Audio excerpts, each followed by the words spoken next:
संगत जी वाहिगुरु जी का खालसा वाहिगुरु जी की फतेह। गुरु ग्रंथ साहब जी दी चल रही लड़ीवार विचारा विच अज अंक नंबर 1061 नंबर अंक तो अगे पाठ करना है। मारू राग विच महला तीजा जी दे उच्चारण कीते हुए सोलियां दे पाठ चल रहे हैं, जिस विच 18वें सोले दे दो पदियां तक दे कल पाठ हुए सन। अज अगों पाठ करना है। बाजीगर एक बाजी पाई, पूरे गुरते नदरी आई, सदा अलिपत रहे गुर शब्दी, साचे स्यों चित लाएंदा। बाजीगर एक बाजी पाई, पूरे गुर ते नदरी आई, सदा अलीपत रहे गुर शब्दी, साचे स्यों चित लाएंदा। बाजीगर बाजीगर दे स्पेलिंग वल ध्यान दिया जे, ररे नु सियारी बाजीगर ने एक बाजी पाई। ए संसार रूप खेड सृष्टि जेड़ी रचना रची है, मानो एक खेड रचना सजा देती है। कल भी असी पाठ करके आया, सब खेल तमाशा तेरी वडियाई। इत्थे भी गुरु साहब समझाना कर रहे हैं, बाजीगर एक बाजी पाई, पूरे गुरते नदरी आई। देखो किन्नी खूबसूरती दे नाल, किन्नी खूबसूरत अखरां दे नाल गुरु साहब समझाना कर रहे हैं। बाजीगर ने बाजी पाई, ये खेड है, पर असी इस खेड नूं सच समझी बैठे हैं।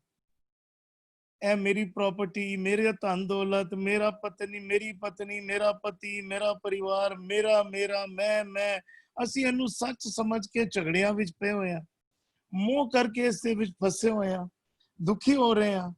गुरु साहब समझा रहे हैं, पूरे गुरते नदरी आई। नदरी तो पावे नजर आ जाना, नजर आन तो पावे समझ विच आ गई कि ਇਹ ਤੇ खेड है, परमात्मा दी खेड है। ਜਦੋਂ ਇਹ ਗੱਲ ਸਮਝ ਵਿੱਚ ਆ ਜਾਂਦੀ ਹੈ, ਫਿਰ ਮੈਂ ਮੇਰੀ ਅਜੇ ਤੱਕ ਅਸੀਂ ਜੀਵਨ ਦਾ ਅਸੀਂ ਧਿਆਨ ਦਈਏ ਨਾ, ਸਾਡਾ ਜੀਵਨ ਅਸੀਂ ਜਿਹੜਾ ਜੀ ਰਹੇ ਹਾਂ, ਅਸੀਂ ਸਰੀਰਿਕ ਤਲ ਤੇ ਜੀ ਰਹੇ ਹਾਂ। ਮੇਰੇ ਸਰੀਰ ਨੂੰ ਕੀ ਭੁੱਖ ਹੈ, ਮੈਨੂੰ ਕੀ ਦੁੱਖ ਹਨ, ਮੈਨੂੰ ਕਿਹੜੇ ਸੁੱਖ ਚਾਹੀਦੇ ਹਨ, ਅਸੀਂ ਅਜੇ ਤੱਕ ਉਸ ਤਲ ਤੇ ਜੀਵਨ ਜੀ ਰਹੇ ਹਾਂ। ਸੁੱਖ ਤੇ ਦੁੱਖ ਵਿੱਚ ਅਸੀਂ ਫਸੇ ਹੋਏ ਹਾਂ, ਕਿਧਰੇ ਸੁੱਖਾਂ ਦੇ ਵਿੱਚ ਅਸੀਂ ਗਲਤਾਨ ਹੁੰਦੇ ਹਾਂ, ਤੇ ਕਿਧਰੇ ਅਸੀਂ ਦੁੱਖਾਂ ਵਿੱਚ ਫਸੇ ਰਹਿੰਦੇ ਆ। जब गुरु साहब ਨੂੰ ਪੁੱਛਣਾ ਕਰੀਏ ਨਾ, ਗੁਰੂ ਸਾਹਿਬ ਸਮਝਾਣਾ ਕਰਦੇ, ਨਰਕ ਸੁਰਗ ਦੋਏ ਪੁੰਚਨਾ ਹੋਏ ਬਹੁਰ ਬਹੁਰ ਅਵਤਾਰ। ਹੁਣ ਨਰਕ ਸੁਰਗ ਦੋਏ ਪੁੰਚਨਾ ਤੋਂ ਕੀ ਭਾਵੇਂ ਭੋਗਣਾ। ਕਦੀ ਅਸੀਂ ਦੁੱਖਾਂ ਵਿੱਚ ਪਏ ਹੋਏ ਮਾਨੋ ਨਰਕ ਭੋਗ ਰਹੇ ਹਾਂ, ਕਦੀ ਸੁੱਖਾਂ ਵਿੱਚ ਸਵਰਗ ਭੋਗ ਰਹੇ ਹਾਂ।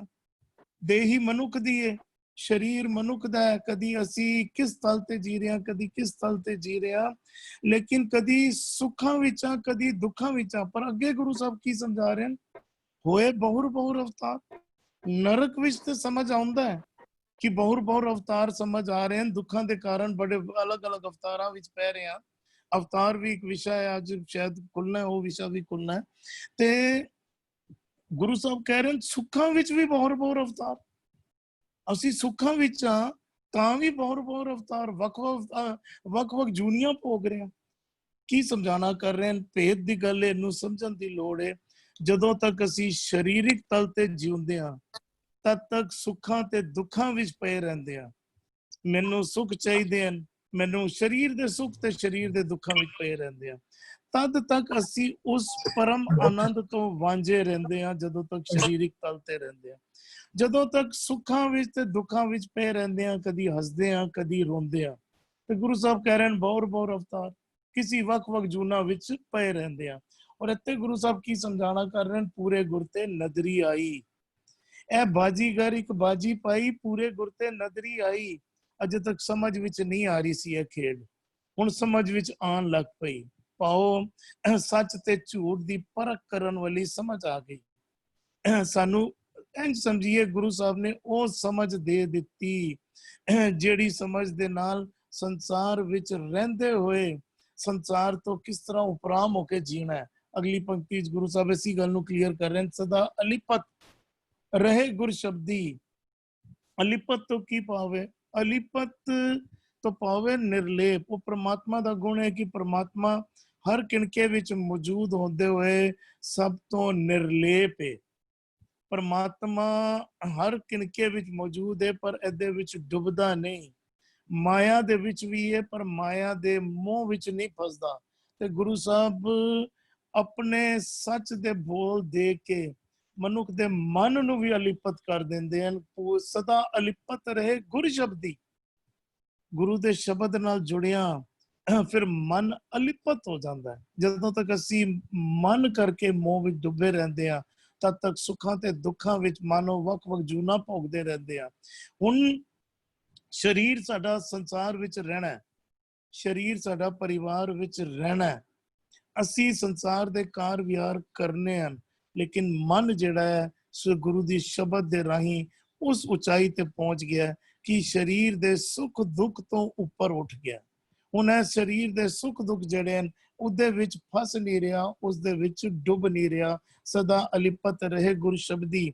ਔਰ ਅਸੀਂ ਧਿਆਨ ਹੋਰ ਦਈਏ ਨਾ, ਪਹਿਲਾਂ ਇੱਕ ਥਿਉਰੀ ਚਲਦੀ ਸੀ ਕਿ ਜਿਹੜੇ ਸੰਸਾਰੀ ਹਨ ਉਹ ਡੁੱਬ ਜਾਂਦੇ ਹਨ, ਇਸੇ ਲਈ ਜੋਗੀ ਤੇ ਸੰਨਿਆਸੀ ਨੇ ਸੰਸਾਰ ਤਿਆਗ ਦਿੱਤਾ ਸੀਗਾ। ਉਹਨਾਂ ਨੇ ਕਿਹਾ ਨਹੀਂ, ਮੈਂ ਅਸੀਂ ਪਰਿਵਾਰ ਵੀ ਤਿਆਗ ਰਹੇ ਹਾਂ, ਧਨ ਦੌਲਤ ਵੀ ਤਿਆਗ ਰਹੇ ਹਾਂ, ਅਸੀਂ ਛੱਡ ਕੇ ਜੰਗਲਾਂ ਵਿੱਚ ਉਸ ਪਰਮਾਤਮਾ ਨੂੰ ਪਾਉਣਾ ਹੈ। ਜਾਂ ਤੀਰਥ ਸਥਾਨਾਂ ਤੇ ਵਸ ਗਏ, ਜਾਂ ਜੰਗਲਾਂ ਤੇ ਵਸ ਗਏ, ਜਾਂ ਪਹਾੜਾਂ ਤੇ ਜਾ ਕੇ ਵਸ ਗਏ। ਉਹਨਾਂ ਨੇ ਕਿਹਾ ਨਹੀਂ, ਸੰਸਾਰ ਦਾ ਔਰ ਪਰਿਵਾਰ ਦਾ ਤੇ ਧਨ ਦੌਲਤ ਜਿਹੜੀ ਹੈ ਸਾਨੂੰ ਡੁਬਾਉਂਦੀ ਹੈ। ਉਹਨਾਂ ਨੇ ਉਹਨੂੰ ਤਿਆਗ ਹੀ ਦਿੱਤਾ। ਔਰ ਗੁਰੂ ਸਾਹਿਬ ਨੇ ਕਿੰਨਾ ਖੂਬਸੂਰਤ ਸਿਧਾਂਤ ਦਿੱਤਾ। ਗੁਰੂ ਸਾਹਿਬ ਨੇ ਕਿਹਾ ਕਿ ਤੂੰ ਪਰਿਵਾਰ ਵਿੱਚ ਰਹਿੰਦੇ ਹੋ ਇਸ ਪਰਮਾਤਮਾ ਨੂੰ ਪਾ ਸਕਦਾ ਹੈ। ਆ ਤੈਨੂੰ ਮੈਂ ਸਮਝਾਵਾਂ ਕਿਸ ਤਰੀਕੇ ਦੇ ਨਾਲ ਤੂੰ ਸੰਸਾਰ ਵਿੱਚ ਰਹਿੰਦੇ ਹੋਏ ਕਿਸ ਤਰੀਕੇ ਦੇ ਨਾਲ ਪਰਮਾਤਮਾ ਨਾਲ ਤੇਰਾ ਸੁਮੇਲ ਹੋ ਸਕਦਾ ਹੈ। ਸਦਾ ਅਲਿਪਤ ਰਹੇ ਗੁਰ ਸ਼ਬਦੀ, ਮਤ ਦੇਖ ਭੂਲਾ ਵੀਸਰੇ, ਤੇਰਾ ਚਿੱਤ ਨਾ ਆਵੇ ਨਾਉ। ਪਰਿਵਾਰ ਵਿੱਚ ਰਹਿੰਦੇ ਹੋਏ ਸ਼੍ਰੀ ਰਾਗ ਦਾ ਪਹਿਲਾ ਸ਼ਬਦ ਅੰਕ ਨੰਬਰ 14 ਤੇ ਅੰਕਿਤ ਹੈਗਾ। ਉਧਰ ਗੁਰੂ ਸਾਹਿਬ ਨੇ 4 ਪਦਿਆਂ ਵਿੱਚ ਐਕਸਪਲੇਨ ਕੀਤਾ ਹੈਗਾ ਪੂਰੀ ਅਸੀਂ ਵਿਸ਼ੇ ਨੂੰ, ਪੂਰੀ ਬਿਲਕੁਲ ਆਰੰਭਤਾ ਹੀ ਇਸ ਤੋਂ ਕੀਤੀ ਹੈ। ਸਾਰੇ ਸੁੱਖਾਂ ਦਾ ਜ਼ਿਕਰ ਕਰਕੇ ਚਾਰੋਂ ਪਦਿਆਂ ਦੀ ਆਖਰੀ ਪੰਕਤੀ ਜਿਹੜੀ ਆਂਦੀ ਹੈ ਨਾ, ਉਹ ਇਹੋ ਆਂਦੀ ਹੈ, ਮਤ ਦੇਖ ਭੂਲਾ ਵੀਸਰੇ, ਤੇਰਾ ਚਿੱਤ ਨਾ ਆਵੇ ਨਾ। ਕਿਧਰੇ ਇਹ ਨਾ ਹੋਏ ਕਿ ਇਹ ਸੁੱਖਾਂ ਨੂੰ ਦੇਖ ਕੇ ਉਸ ਪਰਮਾਤਮਾ ਨੂੰ ਭੁੱਲ ਜਾਵਾਂ। ਇੱਥੇ ਵੀ ਗੁਰੂ ਸਾਹਿਬ ਸਮਝਾਣਾ ਕਰ ਰਹੇ ਹਨ, ਸਦਾ ਅਲਿਪਤ ਰਹੇ ਗੁਰ ਸ਼ਬਦੀ, ਸਾਚੇ ਸਿਉ ਚਿੱਤ ਲਾਇੰਦਾ। ਕਹਿੰਦੇ ਚਿੱਤ ਜਿਹੜਾ ਹੈ ਨਾ ਸੱਚੇ ਉਸ ਪਰਮਾਤਮਾ ਦੇ ਨਾਲ ਜੁੜਿਆ ਰਹਿੰਦਾ ਹੈ, ਸੁਰਤ ਕਰਕੇ ਵੀ ਚਿੱਤ ਕਰਕੇ ਵੀ ਉਸ ਪਰਮਾਤਮਾ ਦੇ ਵਿੱਚ ਉਸ ਪਰਮਾਤਮਾ ਦੀ ਯਾਦ ਵਿੱਚ ਜੁੜਿਆ ਰਹਿੰਦਾ ਹੈ। ਕੱਲ ਵੀ ਚਿੱਤ ਦਾ ਸਵਾਲ ਆਇਆ ਸੀ ਨਾ, ਹੁਣ ਸੁਰਤ ਵੀ ਆਂਦੀ ਹੈ, ਚਿੱਤ ਵੀ ਆਂਦਾ ਹੈ, ਮਨ ਵੀ ਆਂਦਾ ਹੈ, ਤੇ ਬਰੀਕ ਬਰੀਕ ਜੇ ਭੇਦ ਹਨ। ਸੁਰਤ ਨੂੰ ਅਸੀਂ ਸੌਖਾ ਸਮਝਣਾ ਹੋਏ ਨਾ ਤੇ ਧਿਆਨ ਕਰਕੇ ਸਮਝ ਲਈਏ। ਸੁਰਤ ਧਿਆਨ, ਜਿੱਥੇ ਸਾਡਾ ਧਿਆਨ ਜੁੜਦਾ ਹੈ। ਅੱਖਾਂ ਜ਼ਰੀਆ ਤੱਕਣਾ ਸੁਰਤ ਨੇ, ਕੰਨ ਜ਼ਰੀਆ ਤੱਕਣਾ ਸੁਰਤ ਨੇ ਵੇ। ਤੇ ਸੁਰਤ ਅਸੀਂ ਧਿਆਨ ਕਰਕੇ ਲੈ ਲਈਏ। ਤੇ ਚਿੱਤ ਕੀ ਹੈਗਾ ਫਿਰ? ਚਿੱਤ ਨੂੰ ਅਸੀਂ ਯਾਦ ਕਰਕੇ ਲੈ ਲਈਏ। ਜਿਹੜਾ ਅਸੀਂ ਸੁਰਤ ਜੋ ਜਿੱਥੇ ਸਾਡਾ ਸੁਰਤ ਜੁੜਦੀ ਹੈ, ਜਿੱਥੇ ਸਾਡਾ ਧਿਆਨ ਜਾਂਦਾ ਹੈ, ਉਹ ਜੋ ਚੰਗੇ ਜਾਂ ਭੈੜੇ ਫੁਰਨੇ ਚੁੱਕ ਕੇ ਲੈ ਕੇ ਆਂਦੀ ਹੈ, ਉਹ ਚਿੱਤ ਵਿੱਚ ਵਸ ਜਾਂਦਾ ਹੈ। ਉਹ ਮਨ ਦਾ ਇੱਕ ਹਿੱਸਾ ਕਹਿ ਲਈਏ ਚਿੱਤ, ਜਿਹਦੇ ਵਿੱਚ ਚੰਗੇ ਤੇ ਭੈੜੇ ਵਿਚਾਰ ਟਿਕਦੇ ਹਨ ਜਾ ਕੇ, ਉਹਨੂੰ ਅਸੀਂ ਚਿੱਤ ਕਰਕੇ ਸਮਝ ਲਈਏ। ਉਹ ਯਾਦ ਹੈ, ਉਹ ਯਾਦ ਵਿੱਚ ਰਹਿ ਜਾਂਦੇ ਹੈਗੇ। ਤੇ ਗੁਰੂ ਸਾਹਿਬ ਇੱਥੇ ਵੀ ਕਹਿ ਰਹੇ ਹਨ, ਸਾਚੇ ਸਿਉ ਚਿੱਤ ਲਾਇੰਦਾ।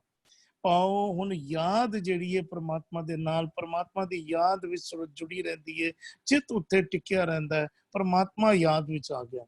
ਜਦੋਂ ਤੱਕ ਅਸੀਂ ਸਰੀਰਕ ਤਲ ਤੇ ਜੀਂਦੇ ਹਾਂ, ਸਾਡਾ ਧਿਆਨ ਜੁੜਿਆ ਰਹਿੰਦਾ ਹੈ, ਮੈਨੂੰ ਇਹ ਰੋਗ ਹਨ, ਮੈਨੂੰ ਇਹ ਦੁੱਖ ਹਨ, ਮੈਨੂੰ ਇਹ ਤਕਲੀਫ ਹੈ, ਮੈਨੂੰ ਇਹ ਦਰਦਾਂ ਹਨ, ਮੈਨੂੰ ਇਹ ਪਰੇਸ਼ਾਨੀਆਂ ਹਨ। ਜਿੰਨਾ ਅਸੀਂ ਉਹਨਾਂ ਬਾਰੇ ਸੋਚਦੇ ਹਾਂ ਉਨੀ ਪਰੇਸ਼ਾਨੀਆਂ ਤੇ ਦੁੱਖ ਹੋਰ ਵਧਾਈ ਜਾਂਦੇ ਆ। ਮੈਨੂੰ ਇਹ ਸੁੱਖ ਚਾਹੀਦੇ ਹਨ, ਮੈਨੂੰ ਇਹ ਭੁੱਖਾਂ ਹਨ, ਸਰੀਰਕ ਤਲ ਤੇ ਜੀ ਰਿਹਾ। ਗੁਰੂ ਸਾਹਿਬ ਕਹਿ ਰਹੇ ਉਸ ਤੋਂ ਉਪਰਾਮ ਉੱਠ ਗਿਆ। ਹੁਣ ਜਿਹੜਾ ਹੈ ਆਤਮਕ ਤਲ ਤੇ ਜੀਣਾ ਸ਼ੁਰੂ ਕਰ ਦਿੱਤਾ। ਚਿੱਤ ਜਿਹੜਾ ਹੈ ਪਰਮਾਤਮਾ ਦੇ ਚਰਨਾਂ ਵਿੱਚ ਜੁੜ ਗਿਆ। ਸਾਚੇ ਸਿਉ ਚਿੱਤ ਲਾਇੰਦਾ, ਪਰਮਾਤਮਾ ਦੇ ਨਾਲ ਸੁਰਤ ਟਿਕ ਗਈ, ਹੁਣ ਆਨੰਦ ਵਾਲੀ ਅਵਸਥਾ ਬਣ ਗਈ। ਜੀ ਹਰਵਿੰਦਰ ਵੀਰ ਜੀ। ਜਿਹੜੀ ਪੰਕਤੀ ਕਹਿ ਰਹੀ, ਕਹਿੰਦੇ ਨੇ ਬਾਜੀਗਰ ਇੱਕ ਬਾਜੀ ਪਾਈ। ਮਨ ਨੂੰ ਰੱਬ ਨੇ ਇਹ ਦੁਨੀਆ ਦਾ ਸਾਰਾ ਖੇਡ, ਰੱਬ ਬਾਜੀਗਰ ਹੈ जिसने एक बहुत वड्डा खेड जिहड़ा है ना उन्हें ऑर्गेनाइज किया। असीं सारे खिलाड़ी हाँ, कहते भी हम तेरे जंत तू बजावन हारा, भी इत्थे बहुत सारे आंदे ने शब्द भी ਇਹ ਰੱਬ ਨੇ ਇੱਕ ਮਾਨੋ ਬਹੁਤ ਵੱਡਾ ਖੇਲ ਜਿਹੜਾ ਹੈ ਨਾ ਉਹ ਰੱਬ ਨੇ ਉਹ ਬਣਾਇਆ ਹੋਇਆ ਹੈ। ਕਹਿੰਦੇ ਖੇਡ ਵਿੱਚ ਹਾਲਤ ਕੈਸੀ ਹੈ, ਕਹਿੰਦਾ ਵੀ ਖੇਲ ਗਏ ਸੇ ਪੰਖ ਨੂੰ ਜੋ ਚੁਗਦੇ ਸਰ ਤਲ, ਘੜੀ ਕੇ ਮੌਤ ਕੇ ਚਲਣਾ ਖੇਲਣ ਅੱਜ ਕੇ ਕੱਲ। ਬਹੁਤ ਸਾਰੇ ਜੀ ਇੱਥੋਂ ਦੀ ਜ਼ਿੰਦਗੀ ਰੂਪੀ ਖੇਡ ਜਿਹੜਾ ਹੈ ਨਾ ਉਹ ਖੇਡ ਕੇ, ਕਹਿੰਦੇ ਗੁਰੂ ਸਾਹਿਬ ਕਹਿੰਦੇ ਨਾਨਕ ਦੁਨੀਆ ਚਾਰ ਦਿਹਾੜੇ। ਹਰ ਗੇਮ ਦਾ ਨਾ ਇੱਕ ਟਾਈਮ ਪੀਰੀਅਡ ਹੁੰਦਾ ਹੈ। ਕ੍ਰਿਕਟ ਲੈ ਲਈਏ, ਟੈਸਟ ਮੈਚ ਹੋਏਗੀ ਤੇ 5 ਦਿਨਾਂ ਦੀ ਹੋਏਗੀ, 2020 ਦੀ ਮੈਚ ਤੇ 20 ਓਵਰ ਦੀ ਹੋਏਗੀ। ਤੇ ਗੁਰੂ ਸਾਹਿਬ ਇਹ ਕਹਿਣ ਵੀ ਲੰਬਾ ਅਰਸਾ ਨਹੀਂ ਹੈ। ਜਿਹੜੇ ਕਹਿੰਦੇ we are all spiritual beings on a human journey, ਤੇ ਨਾਨਕ ਦੁਨੀਆ ਚਾਰ ਦਿਹਾੜੇ, ਦੁੱਖ ਕੀਤਾ ਸੁੱਖ ਕੀਤਾ, ਦੁੱਖ ਹੋਈ। ਹੁਣ ਇਸ ਖੇਡ ਨੂੰ ਜੇ ਅਸੀਂ ਜਿੱਤਣਾ ਚਾਹੁੰਦੇ ਆ ਨਾ, ਫਿਰ ਗੁਰੂ ਸਾਨੂੰ ਕਹਿੰਦਾ ਪਿਆ ਇੱਕ ਤੇ ਕੀ ਕਹਿੰਦੇ ਨੇ ਵੀ ਕਹਿੰਦੇ ਉੱਚੇ ਮੰਦਰ ਸੁੰਦਰ ਨਾਰੀ, ਰਾਮ ਨਾਮ ਬਿਨ ਬਾਜੀ ਹਾਰੀ। ਜੇ ਇਹਨਾਂ ਤੱਕ ਹੀ ਆਪਣੇ ਆਪ ਨੂੰ ਸੀਮਤ ਰੱਖਿਆ, ਉੱਚੇ ਮੰਦਰ ਸੁੰਦਰ ਨਾਰੀ, ਜੇ ਰਾਮ ਨਾਮ ਦੇ ਨਾਲ ਨਾ ਜੁੜੇ, ਰਾਮ ਨਾਮ ਕੀ ਨੇ? ਅਸੀਂ ਕਹਿੰਦੇ ਹੁਕਮ ਨੇ, ਨਿਯਮ ਨੇ, ਜੋ ਮਰਿਆਦਾ ਹੈ, ਜੋ ਗੁਰੂ ਸਾਨੂੰ ਦੇਣਾ ਚਾਹੁੰਦਾ ਹੈ। ਕਹਿੰਦਾ ਜੇ ਅਸੀਂ ਉੱਚੇ ਮੰਦਰ ਸੁੰਦਰ ਨਾਰੀ ਤੱਕ ਹੀ ਅਟਕੇ ਰਹੇ, ਕਹਿੰਦਾ ਰਾਮ ਨਾਮ ਬਿਨ ਬਾਜੀ ਹਾਰੀ, ਤੂੰ ਇੱਥੋਂ ਦੀ ਬਾਜੀ ਹਾਰ ਕੇ ਕਹਿੰਦੇ ਚੱਲੇ ਜੁਆਰੀ ਦੋਏ ਹੱਥ ਝਾੜ, ਤੂੰ ਇੱਥੋਂ ਜਿਹੜੀ ਬਾਜੀ ਹੈ ਨਾ, ਕਹਿੰਦਾ ਬੱਬੇ ਬਾਜੀ ਖੇਲਣ ਲੱਗਾ, ਚੌਪੜ ਕੀਤੇ ਚਾਰ ਜੁਗਾ, ਜੀ ਜੰਤ ਸਭ ਕੀਤੀ ਸਾਰੀ। ਅਸੀਂ ਸਾਰੀਆਂ ਉਹਦਾ ਨਰਦਾ ਵਾਂ, ਜਿਕਣ ਲੂਡੋ ਅੰਦਰ ਹੁੰਦੇ ਨਾ ਉਹ ਗੋਟੀਆਂ ਹੁੰਦੇ ਨੇ, ਅਸੀਂ ਸਾਰੀਆਂ ਮਨ ਉਹਦੀਆਂ ਗੋਟੀਆਂ। ਇਸ ਰੱਬ ਨੇ ਬੱਬੇ ਬਾਜੀ ਖੇਲਣ ਲੱਗਾ, ਉਹਨੇ ਰੱਬ ਨੇ ਖੇਡ ਬਣਾਈ ਹੋਈ ਹੈ। ਅੱਛਾ, ਹੁਣ ਗੁਰੂ ਕਹਿੰਦਾ ਵੀ ਮੌਕਾ ਤੇ ਬੜਾ ਚੰਗਾ ਮਿਲਿਆ, ਤੇ ਜਿਹੜਾ ਭਈ ਪ੍ਰਾਪਤ ਮਨੁੱਖ ਦੀ ਓਰੀਆ ਵਾਲਾ ਮੌਕਾ ਮਿਲਿਆ ਨਾ, ਕਹਿੰਦਾ ਇਹਨੂੰ ਪਾਸ ਕਰਨ ਵਾਸਤੇ ਕਹਿੰਦੇ ਨੇ ਜੇ ਨਾਨਕ ਗੁਰਮੁਖ ਜੋ ਨਰ ਖੇਲੈ, ਸੋ ਜਿਣ ਬਾਜੀ ਘਰੇ ਆਇਆ। ਜਿਹੜੇ ਬੰਦੇ ਗੁਰੂ ਕੋਲੋਂ ਮਤ ਲੈ ਕੇ ਇਹ ਜੀਵਨ ਦੀ ਬਾਜੀ ਖੇਡਣਗੇ, ਕਹੇ ਕਬੀਰ ਤੇ ਨਰ ਕਭੂ ਨਾ ਹਾਰੈ, ਢਾਲ ਜੋ ਜਾਣੈ ਪਾਸਾ।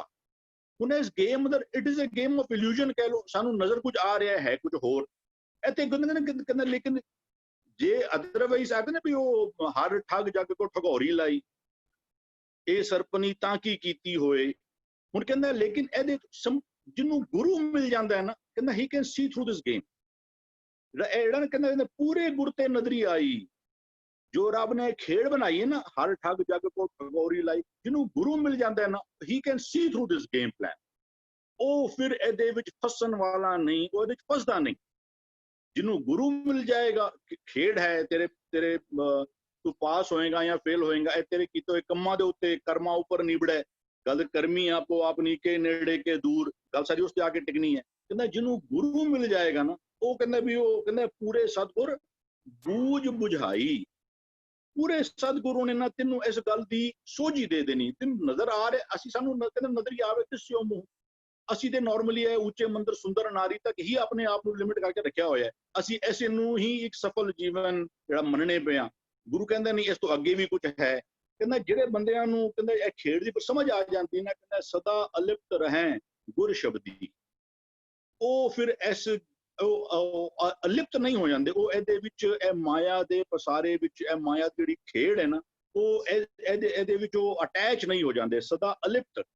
ਉਹ ਇਸ ਖੇਡ ਵਿੱਚ ਰਹਿੰਦੇ ਹੋਏ, ਜੈਸੇ ਜਲ ਮੇ ਕਮਲ ਦੇ ਰਾਲਮ ਮੁਰਗਾਈ ਨਿਸ਼ਾਨੇ, ਸੁਰਤ ਸ਼ਬਦ ਭਉ ਸਾਗਰ ਤਰੀਏ। ਉਹ ਆਪਣੀ ਸੁਰਤ ਵਿੱਚ ਗੁਰੂ ਦਾ ਸ਼ਬਦ, ਫਰੀਦਾ ਬੁਰੇ ਦਾ ਭਲਾ ਕਰ, ਪਰਤਰਿਆ ਰੂਪ ਨਾ ਪੇਖੇ ਨੇਤਰ, ਵੀ ਉਹ ਨਿੰਦਾ ਭਲੀ ਕਿਸੇ ਕੀ ਨਾਹੀ। ਇਹ ਸਾਰੇ ਗੁਰਮੁਖ ਹੋ ਕੇ ਬਾਜੀ ਖੇਡਣੀ, ਹੋਰ ਕੀ। ਕਹਿੰਦੇ ਜਿਹੜੇ ਬੰਦੇ ਜਿਨ੍ਹਾਂ ਨੂੰ ਇਹ ਰੱਬ ਦਿਖਾ ਦਿੰਦਾ ਨਾ, ਇਹ ਗੇਮ ਹੈ ਨਾਨਕ ਦੁਨੀਆ ਚਾਰ ਦਿਹਾੜੇ, ਉਹ ਫਿਰ ਬੜਾ ਨਾਨਕ ਗੁਰਮੁਖ ਜੋ ਨਰ ਖੇਲੈ, ਕਹਿੰਦਾ ਸਦਾ ਅਲਿਪਤ ਰਹਿ ਗੁਰ ਸ਼ਬਦੀ। ਉਹ ਫਿਰ ਉਹ ਇਹ ਮਾਇਆ ਦੇ ਪ੍ਰਭਾਵ ਅੰਦਰ ਨਹੀਂ ਆਉਂਦੇ। ਉਹ ਰੱਬ ਨੇ ਜੇ ਠਗੌਰੀ ਪਾਈ ਤਾਂ ਰੱਬ ਨੇ ਛੁੱਟਣ ਦਾ ਸਾਧਨ ਵੀ ਦਿੱਤਾ ਹੋਇਆ। ਜਿਹੜਾ ਗੁਰੂ ਹੈ ਸਾਡੇ ਛੁੱਟਣ ਦਾ ਸਾਧਨ ਹੈ। ਸਦਾ ਅਲਿਪਤ ਰਹਿ ਗੁਰ ਸ਼ਬਦੀ, ਸੱਚੇ ਸਿਉ ਚਿਤ ਲਾਇਨ ਦਾ। ਉਹ ਕੇਵਲ ਸੱਚਾ ਨਾਮ, ਸੱਚੇ ਹੁਕਮ ਦੇ ਨਾਲ ਹੀ ਆਪਣਾ ਚਿਤ ਜਿਹੜਾ ਹੈ ਨਾ, ਜਿਸ ਬੰਦੇ ਨੂੰ ਗੁਰੂ ਦੇ ਰਾਹੀਂ ਸੋਝੀ ਪੈ ਜਾਵੇ। ਇਹ ਦੁਨੀਆ ਇੱਕ ਖੇਡ ਹੈ ਜਿਹਦੇ ਚ ਆਏ ਆ, ਹਾਸਲ ਤੋਂ ਜਾਂ ਪਾਸ ਹੋਵਾਂਗੇ ਜਾਂ ਫੇਲ ਹੋਵਾਂਗੇ। ਤੇ ਜਿਹਨੂੰ ਸਮਝ ਆ ਜਾਵੇ, ਕਹਿੰਦਾ ਫਿਰ ਉਹ ਸੱਚੇ ਸਿਉ ਚਿਤ ਲਾਇਨ ਦਾ, ਉਹ ਕੇਵਲ ਰੱਬ, ਰੱਬੀ ਨਿਯਮ, ਰੱਬੀ ਹੁਕਮ ਉਹਨਾਂ ਦੇ ਵਿੱਚ ਹੀ ਆਪਣਾ ਚਿੱਤ ਜੋੜ ਕੇ ਗੇਮ ਜਿਹੜਾ ਹੈ ਉਹ ਖੇਡਦਾ ਰਹਿੰਦਾ। ਹਾਂਜੀ थैंक यू जी। जी पोआ जी। ਹਾਂਜੀ, ਬਾਜੀਗਰ ਇੱਕ ਬਾਜੀ ਪਾਈ ਪੂਰੇ ਗੁਰ ਤੇ ਨਦਰੀ ਆਈ। ਬਾਜੀਗਰ ਜਿਹੜੇ ਇੱਥੇ ਹੈ ਇਹ ਮਨ ਨੂੰ ਹੀ ਸੰਬੋਧਨ ਕੀਤਾ ਗਿਆ, ਪਰ ਦੇਖਿਆ ਜਾਏ ਬਾਜੀਗਰ ਤਾਂ ਉਸਨੂੰ ਇੱਕ ਨੂੰ ਵੀ ਬੁਲਾਈ ਜਾਂਦਾ ਹੈ ਕਿ ਉਸਨੇ ਬਾਜੀਗਰ ਨੇ ਇੱਕ ਬਾਜੀ ਖੇਲ ਤਮਾਸ਼ਾ ਬਣਾਏ ਸੰਸਾਰ ਤੇ। ਜਦੋਂ ਮਨ ਪੂਰੇ ਗੁਰ ਤੇ ਨਦਰੀ, ਜਦੋਂ ਉਹ ਮਨ ਉਸ ਇੱਕ ਦੇ ਨਾਲ ਟਿਊਨਡ ਹੋ ਗਿਆ, ਜਦੋਂ ਉਸ ਇੱਕ ਦੇ ਨਾਲ ਉਹਦੇ ਗੁਣਾਂ ਦੇ, ਉਹਦੇ ਸਿੱਖਿਆ, ਉਸ ਸਤਿਗੁਰੂ ਦੇ ਗਿਆਨ ਦੇ ਨਾਲ ਪੂਰੀ ਤਰ੍ਹਾਂ ਭਿੱਜ ਗਿਆ, ਤਾਂ ਉਹੀ ਮਨ ਜਦੋਂ ਇੱਕ ਆ ਕੇ ਵਸ ਗਿਆ ਤੇ ਉਹੀ ਜਿਹੜਾ ਇੱਕ ਵਾਕੇ ਵਸ ਉਹੀ ਬਾਜੀਗਰ ਬਣ ਗਿਆ। ਇਹਦਾ ਮਤਲਬ ਮਨ ਹੀ ਹੁਣ ਬਾਜੀਗਰ ਬਣ ਗਿਆ ਔਰ ਹੁਣ ਉਹੀ ਤਮਾਸ਼ੇ ਨੂੰ ਪੂਰੀ ਤਰ੍ਹਾਂ ਸਮਝ ਕੇ ਉਹ ਇੱਕ ਆਪਣੀ ਸ੍ਰਿਸ਼ਟੀ ਅੰਦਰ ਬਣਾਉਂਦਾ ਹੈ। ਉਹ ਕਿਹੜੀ ਸ੍ਰਿਸ਼ਟੀ, ਕਿਹੜਾ ਤਮਾਸ਼ਾ ਕਰਦਾ ਹੈ? ਸਦਾ ਅਲਿਪਤ ਰਹੇ ਗੁਰ ਸ਼ਬਦੀ, ਸ਼ਬਦ ਦੇ ਰਾਈ, ਉਸ ਗੁਰੂ ਦੇ ਰਾਈ, ਉਸਦੇ ਗਿਆਨ, ਉਹਦੇ ਸਿੱਖਿਆ, ਉਹਦੇ ਗੁਣਾਂ ਦੇ ਨਾਲ ਉਹ ਆਪਣੇ ਆਪ ਨੂੰ ਨਿਰਲੇਪ ਰੱਖ ਲੈਂਦਾ ਹੈ। ਕਿੰਨ ਨਿਰਲੇਪ ਲੱਗਦਾ ਹੈ? He rises from the body conscious to the soul conscious। ਮਨ ਤੋਂ ਜੋਤ ਸਰੂਪ ਹੈ, ਕਿਉਂਕਿ till he is in the body conscious vices are going to attack him। ਹੁਣ ਇਸ ਨੂੰ ਇਹ ਖੇਡ ਪਤਾ ਲੱਗ ਗਈ ਕਿਉਂਕਿ ਉਸ ਇੱਕ ਦੀ ਸਿੱਖਿਆ ਦੇ ਗੁਣਾਂ ਦੇ ਨਾਲ ਭਿੱਜਿਆ ਹੋਇਆ ਹੈ। ਹੁਣ ਇਹ ਬਾਜੀਗਰ ਬਣ ਗਿਆ। ਹੁਣ ਇਹੀ ਬਾਜੀਗਰ ਜਿਹੜਾ ਮਨ ਹੈ ਉਹ ਤਮਾਸ਼ਾ ਨੂੰ ਸਮਝਣ ਦੇ ਨਾਲ ਉਹ ਆਪਣੇ ਆਪ ਨੂੰ ਬੋਡੀ ਕੌਨਸ਼ੀਅਸ ਤੋਂ ਸੋਲ ਕੌਨਸ਼ੀਅਸ ਵਿੱਚ ਚਲਾ ਗਿਆ। ਇਹਦਾ ਮਤਲਬ ਕਿ ਭਾਈ ਉਹ ਨਿਰਲੇਪ ਹੋ ਗਿਆ from all the vices and he is totally entered into the soul conscious। that means ਉਹਦੇ ਨਾਲ ਗੁਰਾਂ ਨਾਲ ਭੱਜ ਗਿਆ, ਪੂਰੀ ਤਰ੍ਹਾਂ ਭਿੱਜ ਗਿਆ। ਜਦੋਂ ਉਹ ਭਿੱਜ ਗਿਆ ਤਾਂ ਸਮਝੋ ਇਹੀ ਉਸਨੇ ਹੁਣ ਪੂਰੀ ਤਰ੍ਹਾਂ ਭਿੱਜਣ ਦੇ ਨਾਲ ਉਹ ਆਪਣਾ ਸੰਸਾਰ, ਆਪਣੀਆਂ ਇੰਦਰੀਆਂ, ਆਪਣੀਆਂ ਅੰਗਾਂ ਨੂੰ ਪੂਰੀ ਤਰ੍ਹਾਂ ਟਿਊਨ ਕਰ ਦਿੱਤਾ। ਮਨ ਵੀ ਟਿਊਨ ਹੋ ਗਿਆ ਔਰ ਸਾਰੇ ਪਰਿਵਾਰ ਨੂੰ ਵੀ ਟਿਊਨ ਕਰ ਦਿੱਤਾ। ਹਾਂਜੀ, ਧੰਨਵਾਦ ਭੂਆ ਜੀ। ਆਪ ਜੀ ਨੇ ਬਾਜ਼ੀਗਰ ਉਸ ਪਰਮਾਤਮਾ ਦੇ ਨਾਲ ਜੁੜੇ ਮਨ ਦਾ ਜ਼ਿਕਰ ਕਰਕੇ ਮਨ ਨੂੰ ਬਾਜ਼ੀਗਰ ਕਰਕੇ ਸਮਝਾਣਾ ਕੀਤਾ ਹੈ ਕਿ ਕਿਸ ਤਰੀਕੇ ਦੇ ਨਾਲ ਅੰਦਰ ਦੀ ਸ੍ਰਿਸ਼ਟੀ ਜਿਹੜੀ ਹੈ ਉਹ ਸਵਰਦੀ ਹੈ। ਜੀ ਸੁਖਿੰਦਰ ਵੀ ਜੀ। ਹਾਂਜੀ ਵੀਰ ਜੀ, ਇਹ ਜਿਹੜਾ ਲਫ਼ਜ਼ ਆ ਰਿਹਾ ਨਾ ਬਾਜ਼ੀਗਰ ਇੱਕ ਬਾਜੀ ਪਾਈ, ਸਤਿਗੁਰੂ ਜੀ ਨਾ ਸਾਨੂੰ ਪਿਛਲੇ ਬੰਦ ਦੇ ਵਿੱਚ ਜਿਹੜੇ ਲਫ਼ਜ਼ ਸਤਿਗੁਰੂ ਜੀ ਨੇ ਯੂਜ਼ ਕੀਤੇ ਸਨ, ਓੰਕਾਰ, ਇੱਥੇ ਜਿਹੜਾ ਲਫ਼ਜ਼ ਯੂਜ਼ ਕਰ ਰਹੇ ਨਾ ਬਾਜੀ, ਪਿਛਲੇ ਬੰਦ ਵਿੱਚ ਉਸਨੂੰ ਆਖਿਆ ਸੀ ਸ੍ਰਿਸ਼ਟ ਤੇ ਸਭ ਖੇਲ ਤਮਾਸ਼ਾ। ਪਿਛਲੇ ਬੰਦ ਵਿੱਚ ਖੇਲ ਤਮਾਸ਼ਾ ਅਤੇ ਸ੍ਰਿਸ਼ਟ ਉਪਾਈ ਇਹ ਦੋ ਲਫ਼ਜ਼ ਯੂਜ਼ ਕੀਤੇ ਸਨ। ਉਹਨਾਂ ਦੋਨਾਂ ਸ਼ਬਦਾਂ ਦੀ ਜਗ੍ਹਾ ਤੇ ਇਸ ਬੰਦ ਦੇ ਵਿੱਚ ਸਤਿਗੁਰੂ ਨੇ ਲਫ਼ਜ਼ ਯੂਜ਼ ਕਰ ਰਹੇ ਨੇ ਬਾਜੀ। ਉੱਪਰ ਕਹਿ ਰਹੇ ਸੀ ਸ੍ਰਿਸ਼ਟ ਉਪਾਈ ਸਭ ਖੇਲ ਤਮਾਸ਼ਾ, ਥੱਲੇ ਕਹਿੰਦੇ ਇੱਕ ਬਾਜੀ ਪਾਈ। ਉੱਪਰ ਓੰਕਾਰ ਲਫ਼ਜ਼ ਯੂਜ਼ ਕੀਤਾ ਸੀ, ਥੱਲੇ ਉਹਦੇ ਵਾਸਤੇ ਇਸ ਉੱਪਰ ਯੂਜ਼ ਕੀਤਾ ਸੀ ਆਪੇ ਵੇਖ ਕਰੇ ਸਭ ਸਾਚਾ। ਥੱਲੇ ਵੀ ਇਸ ਬੰਦ ਦੇ ਵਿੱਚ ਸਤਿਗੁਰੂ ਜੀ ਯੂਜ਼ ਕਰ ਰਹੇ ਲਫ਼ਜ਼ ਬਾਜੀਗਰ, ਪੂਰੇ ਗੁਰ ਅਤੇ ਗੁਰ ਸ਼ਬਦੀ ਸਾਚੇ ਸੋ ਚਿਤ ਲਾਏਗਾ। ਪੂਰੇ ਗੁਰ ਸ਼ਬਦੀ, ਪੂਰੇ ਗੁਰ ਤੇ ਬਾਜੀਗਰ, ਇਹ ਤਿੰਨ ਲਫ਼ਜ਼ ਸਤਿਗੁਰੂ ਜੀ ਨੇ ਯੂਜ਼ ਕੀਤੇ ਨੇ। ਓੰਕਾਰ ਜਿਹੜਾ ਪਿਛਲੇ ਸ਼ਬਦ ਯੂਜ਼ ਕੀਤਾ ਹੈ, ਓੰਗ ਨੂੰ ਹੀ ਆਪਾਂ ਕੱਲ ਸਮਝਿਆ ਸੀ, ਕੱਲ ਆਪਾਂ ਇਸ ਧਿਆਨ ਗਿਆ ਸੀ ਕਿ ਓੰਗ ਕਿਹਨੂੰ ਕਹਿੰਦੇ ਨੇ? ਓੰਗ ਸਾਧ ਸਤਿਗੁਰ ਨਮਸਕਾਰ। ਸਤਿਗੁਰੂ ਨੂੰ ਹੀ ਓੰਕਾਰ ਆਖਿਆ, ਓੰਗ ਆਖਿਆ ਗਿਆ ਗੁਰਬਾਣੀ ਦੇ ਵਿੱਚ।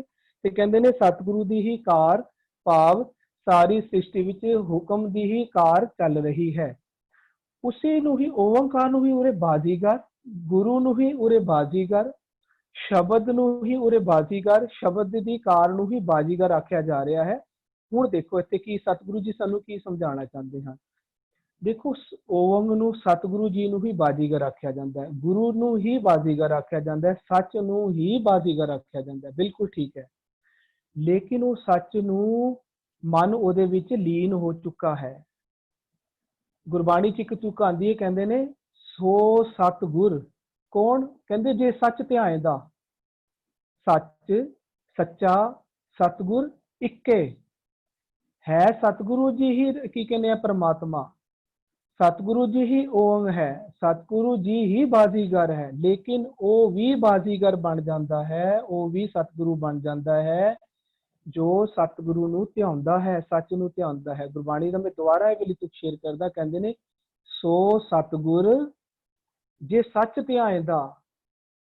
ਹੋਰ ਕਹਿੰਦੇ ਨੇ ਭਗਤ ਸਤਿਗੁਰ ਪੁਰਖ ਸੋਈ ਜਿਸ ਹਰ ਪ੍ਰਭ ਭਾਣਾ ਭਾਵੇ।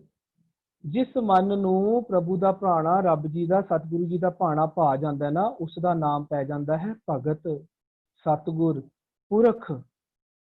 ਇਸ ਨੂੰ ਆਪਾਂ ਹੋਰ ਸਮਝਦੇ ਹਾਂ। ਸੁਖਮਨੀ ਸਾਹਿਬ ਵਿੱਚ ਦੇਖੋ ਤੁਕ ਆਉਂਦੀ ਹੈ, ਕਹਿੰਦੇ ਨੇ ਜਿਸ ਕੈ ਮਨ ਪਾਰ ਬ੍ਰਹਮ ਕਾ ਨਿਵਾਸ। ਫਿਰ ਉਸ ਨੂੰ, ਉਸ ਮਨ ਨੂੰ ਨਾ, ਜਿਸ ਮਨ ਦੇ ਵਿੱਚ ਪਾਰ ਬ੍ਰਹਮ ਦਾ ਨਿਵਾਸ ਹੋ ਜਾਂਦਾ ਹੈ, ਫਿਰ ਉਸ ਮਨ ਨੂੰ ਮਨ ਨਹੀਂ ਆਖਿਆ ਜਾਂਦਾ। ਫਿਰ ਉਹਦਾ ਨਾਮ ਪਤਾ ਕੀ ਜਾਂਦਾ ਹੈ? ਉਸ ਮਨ ਦਾ ਨਾਮ ਕੀ ਪੈ ਜਾਂਦਾ ਹੈ? ਕਹਿੰਦੇ ਨੇ ਤਿਸ ਕਾ ਨਾਮ ਸਤ। ਉਹਦਾ ਨਾਮ ਸਤ ਪੈ ਜਾਂਦਾ। ਫਿਰ ਉਸਨੂੰ ਫਿਰ ਮਨ ਵੀ ਨਹੀਂ ਆਖਦੇ, ਉਸਨੂੰ ਕਹਿੰਦੇ ਨੇ ਇਹ ਸਤ ਹੋ ਗਿਆ, ਉਹਦਾ ਨਾਮ ਸਤ ਪੈਂਦਾ। ਗੁਰਬਾਣੀ ਵਿੱਚ ਇਸ ਤਰ੍ਹਾਂ ਜੋ ਵੀ ਪ੍ਰਮਾਤਮਾ ਦੇ, ਸਤਿਗੁਰੂ ਜੀ ਦੇ ਐਡਜੈਕਟਿਵਸ ਨਾਮ ਆਏ ਨੇ ਨਾ, ਉਹ ਸਤਿਗੁਰੂ ਜੀ ਨੇ ਆਪ ਹੀ ਉਸ ਮਨ ਵਾਸਤੇ ਯੂਜ਼ ਕਰਦੇ ਨੇ, ਜਦੋਂ ਮਨ ਵਿੱਚ ਪਾਰ ਬ੍ਰਹਮ, ਉਹ ਜਿਨ੍ਹਾਂ ਦੇ ਉਹ ਸਾਰੇ ਐਡਜੈਕਟਿਵਸ ਨਾਮ ਨੇ, ਉਹ ਵਸ ਜਾਂਦਾ ਹੈ। ਭਾਵ ਮਨ ਉਹਨਾਂ ਦੇ ਵਿੱਚ ਸਮਾ ਜਾਂਦਾ ਹੈ। ਫਿਰ ਉਹ ਮਨ ਨੂੰ ਉਹਨਾਂ ਸ਼ਬਦਾਂ ਵਿੱਚ ਮਨ ਨਹੀਂ ਆਖਿਆ ਜਾਂਦਾ। ਦੇਖੋ ਅਸੀਂ ਮਨ ਨੂੰ ਕਹਿੰਦੇ ਆ ਨਾ, ਹਮ ਕੀ ਕਹਿੰਦੇ ਆ, ਮਨ ਮੈਲਾ ਸਭ ਕੁਛ ਮੈਲਾ, ਉੱਥੇ ਲਫ਼ਜ਼ ਆਇਆ ਮਨ। ਫਿਰ ਇੱਕ ਸ਼ਬਦ ਆਉਂਦਾ, ਕਹਿੰਦੇ ਨੇ ਹਮ ਮੈਲੇ ਤੁਮ ਉਜਲ ਕਰਤੇ। ਉੱਥੇ ਪੂਰੇ ਸ਼ਬਦ ਵਿੱਚ ਮਨ ਨਹੀਂ ਆਏਗਾ, ਉੱਥੇ ਜੀ ਜੰਤ ਸਭ, ਉਹਦੇ ਅਖੀਰਲੇ ਤੁਕ ਵਿੱਚ ਆਉਂਦਾ, ਕਹਿੰਦੇ ਨੇ ਤੁਮ ਨਿਧਾਨ ਅਟਲ ਸੁਲਤਾਨ ਜੀ ਜੰਤ ਸਭ ਜਾਚੈ। ਜੀ ਜੰਤ ਸਾਰੇ ਇਹ ਸ਼ਬਦ ਦੇ ਵਿੱਚ ਇਹ ਅਰਦਾਸ ਕਰਦੇ ਪਏ ਨੇ ਕਿਸ ਦੇ ਅੱਗੇ? ਉਹ ਮਨ ਜਿਹੜਾ ਹੁਣ ਮੈਲਾ ਨਹੀਂ ਰਿਹਾ, ਨਿਰਮਲ ਬਣ ਚੁੱਕਾ ਹੈ, ਜਿਹਨੂੰ ਹੁਣ ਇਹ ਨਿਧਾਨ ਸੁਲਤਾਨ ਕਹਿੰਦੇ ਨੇ ਸਾਰੇ। ਜਦੋਂ ਮਨ ਸਤਿਗੁਰੂ ਦੀ ਮੱਤ ਲੈ ਲੈਂਦਾ ਹੈ, ਉਸ ਤੋਂ ਬਾਅਦ ਉਹਦੇ ਵਾਸਤੇ ਕਦੀ ਵੀ ਮੈਂ ਗੁਰਬਾਣੀ ਵਿੱਚ ਦੇਖ ਰਿਹਾ, ਉਹਦੇ ਵਾਸਤੇ ਮਨ ਲਫ਼ਜ਼ ਨਹੀਂ ਯੂਜ਼ ਕੀਤਾ ਜਾਂਦਾ। ਉਹਦੇ ਵਾਸਤੇ ਲਫ਼ਜ਼ ਸਤਿਗੁਰੂ ਹੀ ਯੂਜ਼ ਕੀਤਾ ਜਾ ਰਿਹਾ, ਭਗਤ ਹੀ ਯੂਜ਼ ਕੀਤਾ ਜਾ ਰਿਹਾ ਹੈ, ਪਾਰ ਬ੍ਰਹਮ ਸੱਚਾ ਸਾਹਿਬ ਸੱਚ ਹੀ ਯੂਜ਼ ਕੀਤਾ ਜਾ ਰਿਹਾ ਉਹਦੇ ਵਾਸਤੇ ਲਫ਼ਜ਼। ਉਹੀ ਲਫ਼ਜ਼ ਇੱਥੇ ਜਾ ਰਿਹਾ। ਬਾਜ਼ੀਗਰ ਆਖਦੇ ਨੇ ਸਤਿਗੁਰੂ ਨੂੰ, ਬਾਜ਼ੀਗਰ ਆਖਦੇ ਨੇ ਪ੍ਰਮਾਤਮਾ ਨੂੰ। ਪਰ ਜਿਹੜਾ ਪ੍ਰਮਾਤਮਾ ਨੂੰ ਸੇਵਦਾ ਹੈ, ਜਿਹੜਾ ਸਤਿਗੁਰੂ ਨੂੰ ਸੇਵਦਾ ਹੈ, ਜਿਹੜਾ ਸੱਚ ਨੂੰ ਪੂਜਦਾ ਹੈ, ਉਹ ਸਤਿਗੁਰੂ ਹੋ ਜਾਂਦਾ ਹੈ। ਇਹ ਗੁਰਬਾਣੀ ਦਾ ਫਰਮਾਨ ਹੈ, ਇਹ ਸਿਧਾਂਤ ਹੈ, ਇਹ ਨਿਯਮ ਹੈ, ਬਦਲਦਾ ਨਹੀਂ ਕਦੀ ਵੀ। ਗੁਰਬਾਣੀ ਆਖਦੀ ਹੈ, ਕਹਿੰਦੇ ਸੋ ਸਤਿਗੁਰ ਜੇ ਸੱਚ ਧਿਆਇਂਦਾ, ਸੱਚ ਸੱਚਾ ਸਤਿਗੁਰ ਇੱਕੇ, ਉਹ ਬਣ ਜਾਂਦਾ। ਇਹ ਉਹਦੀ ਦੱਸ ਰਹੇ ਨੇ। ਉਸ ਤੋਂ ਬਾਅਦ ਉਹਦਾ ਮਨ ਨੂੰ, ਉਹਦਾ ਲਫ਼ਜ਼ ਮਨ ਨਹੀਂ ਯੂਜ਼ ਕਰਦੇ, ਉਹਦੇ ਵਾਸਤੇ ਫਿਰ ਸਤਿਗੁਰੂ ਸੱਚ ਸੱਚਾ ਇੱਕੇ, ਇਹ ਲਫ਼ਜ਼ ਉਹਦੇ ਵਾਸਤੇ ਯੂਜ਼ ਕਰਦੇ। ਉਸੇ ਨੂੰ ਫਿਰ ਕਹਿੰਦੇ ਨੇ ਸੋ ਪੁਰਖ। ਕਿਉਂ? ਉਹ ਉਸ ਨੂੰ ਭਗਤ ਸਤਿਗੁਰ ਪੁਰਖ ਸੋਈ ਕੌਣ? ਜਿਸ ਹਰ ਪ੍ਰਭ ਭਾਣਾ ਭਾਵੈ। ਹਰੀ ਦਾ, ਪ੍ਰਮਾਤਮਾ ਦਾ, ਰੱਬ ਦਾ ਭਾਣਾ ਜਿਹਨੂੰ ਪਾ ਜਾਂਦਾ ਹੈ, ਉਹ ਪੁਰਖ ਬਣ ਜਾਂਦਾ ਹੈ, ਉਹ ਭਗਤ ਬਣ ਜਾਂਦਾ ਹੈ, ਉਹ ਸਤਿਗੁਰੂ ਬਣ ਜਾਂਦਾ, ਉਹਦਾ ਨਾਮ ਹੀ ਪੈ ਜਾਂਦਾ। ਉਹ ਬਾਜੀਗਰ ਓੰਗ ਹੈ, ਸਤਿਗੁਰੂ ਹੈ, ਪਰ ਉਹ ਮਨ ਉਸ ਬਾਜੀਗਰ ਵਿੱਚ ਦੀ ਮੱਤ ਵੀ ਸਮਾ ਕੇ, ਬਾਜੀਗਰ ਹੁਣ ਜਿਹੜੀ ਬਾਜੀ ਅੰਦਰ ਪੈ ਰਿਹਾ ਹੈ, ਮਨ ਨਹੀਂ, ਹੁਣ ਉਹ ਸਤਿਗੁਰੂ ਹੀ ਉਹ ਬਾਜੀ ਪਾਈ ਹੈ ਅੰਦਰ, ਜਿਸ ਨੂੰ ਉੱਪਰ ਆਖਣਾ ਨਾ ਸਭ ਸ੍ਰਿਸ਼ਟ ਉਪਾਈ ਤੂੰ ਹੁਕਮੀ ਸਾਜੈ ਸ੍ਰਿਸ਼ਟ ਸਾਜ ਸਮਾਵਹੀ। ਅੱਛਾ, ਹੁਣ ਕੀ ਹੋਇਆ? ਇੱਕ ਸ਼ਬਦ ਹੋਰ ਆਉਂਦਾ, ਕਹਿੰਦੇ ਨੇ ਬਾਜੀਗਰ ਡੰਕ ਵਜਾਈ ਸਭ ਖਲਕ ਤਮਾਸ਼ੇ ਆਈ। ਦੇਖੋ ਅਸੀਂ ਛੋਟੇ ਹੁੰਦੇ ਨਾ, ਅਸੀਂ ਜਦੋਂ ਬਹੁਤ ਛੋਟੇ ਹੁੰਦੇ ਸਨ ਨਾ, ਸਾਡੇ ਆਸ-ਪਾਸ ਨਾ ਇੱਕ ਬਾਜ਼ੀਗਰ ਆਉਂਦੇ ਹੁੰਦੇ ਸਨ, ਉਹ ਆ ਕੇ ਤਮਾਸ਼ਾ ਪਾਉਂਦੇ, ਉਹਨੂੰ ਉੱਪਰ ਇੱਕ ਡੰਡਾ ਪਾ ਕੇ, ਰੱਸੀ ਪਾ ਕੇ ਉਹਦੇ ਉੱਪਰ ਬਹੁਤ ਸਾਰੇ ਤਮਾਸ਼ੇ ਦਿਖਾਉਂਦੇ ਹੁੰਦੇ ਸਨ। ਲੇਕਿਨ ਇੱਕ ਗੱਲ ਧਿਆਨ ਅਸੀਂ ਦਈਏ ਸਾਰੇ, ਉਸ ਨਾਲ ਦੁਨਿਆਵੀ ਤੌਰ ਤੇ ਜਿਹੜੇ ਬਾਜ਼ੀਗਰ ਬਾਜ਼ੀ ਪਾਉਂਦੇ ਨਾ, ਉਦੋਂ ਕੀ ਹੁੰਦਾ ਹੈ? ਜਦੋਂ ਬਾਜ਼ੀਗਰ ਬਾਜ਼ੀ ਪਾਉਂਦਾ ਹੈ ਨਾ, ਉਦੋਂ ਉਹ ਇਕੱਲਾ ਹੁੰਦਾ ਹੈ। ਲੇਕਿਨ ਜਦੋਂ ਹੀ ਉਹ ਤਮਾਸ਼ਾ ਸ਼ੁਰੂ ਕਰਦਾ ਹੈ ਨਾ, ਜਿਹੜੇ ਆਸੇ-ਪਾਸੇ ਜਿਤਨੇ ਜੀ ਜੰਤ ਹੁੰਦੇ ਨੇ ਸਾਰੇ, ਉਹ ਸਾਰੇ ਆਪਣੀਆਂ ਖੇਡਾਂ ਛੱਡ ਕੇ, ਆਪਣੀਆਂ ਖੇਡਾਂ, ਆਪਣੇ ਖੇਲ ਜਿਹੜੇ ਉਹ ਖੇਡਦੇ ਹੁੰਦੇ ਆ, ਸਾਰੇ ਖੇਡ ਛੋੜ ਕੇ ਉਸ ਬਾਜ਼ੀਗਰ ਦੇ ਤਮਾਸ਼ੇ ਦੇ ਆਸੇ-ਪਾਸੇ ਆ ਕੇ ਸਾਰੇ ਖੜੇ ਹੋ ਕੇ ਬਾਜ਼ੀਗਰ ਦੀ ਤਮਾਸ਼ੇ ਨੂੰ ਇੰਜੋਏ ਕਰਦੇ। ਉਸੇ ਨੂੰ ਸਤਿਗੁਰੂ ਜੀ ਇੱਥੇ ਸਮਝਾਉਂਦੇ ਨੇ, ਕਹਿੰਦੇ ਨੇ ਪੰਚ ਪ੍ਰਵਾਨ ਕਦੋਂ?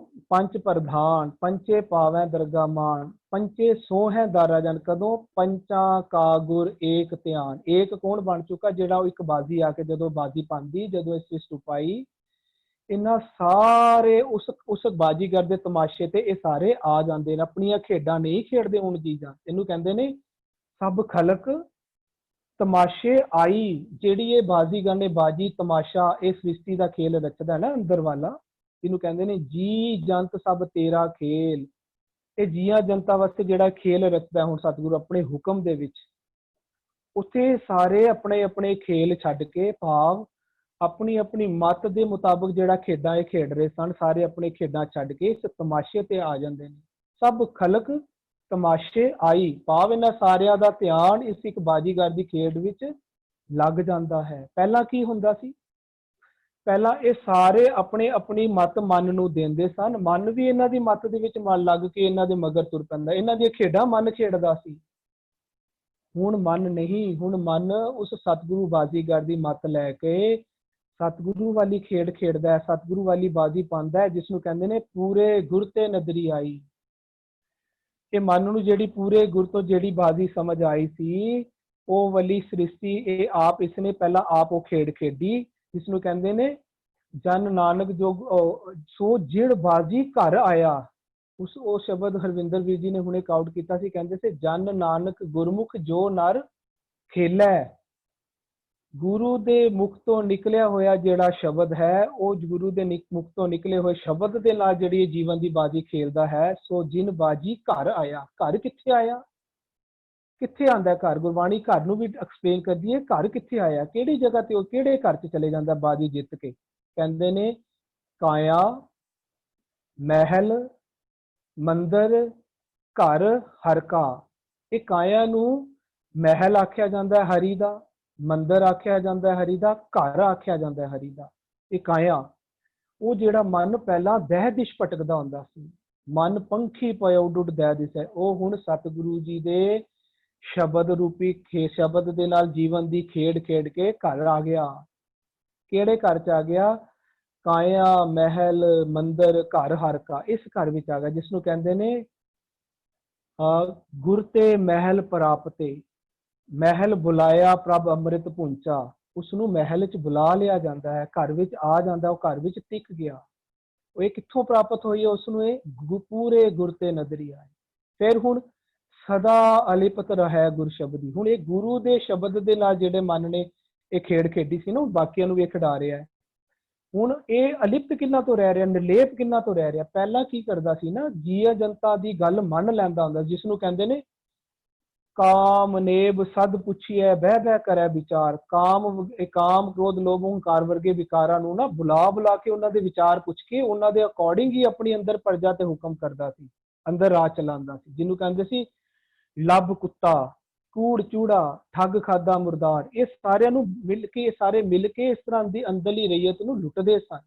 ਭਾਵ ਉਹਨਾਂ ਦੇ ਵਿੱਚ ਇਹ ਅਲਿਪਤ ਨਹੀਂ ਸਨ, ਉਹਨਾਂ ਵਿੱਚ ਇਹ ਗਰਕ ਹੋ ਜਾਂਦਾ ਸੀ ਨਾਲ, ਉਹ ਅੰਜਨ ਦੇ ਵਿੱਚ ਹੀ ਰਹਿੰਦਾ ਸੀ। ਹੁਣ ਕੀ ਹੋ ਗਿਆ?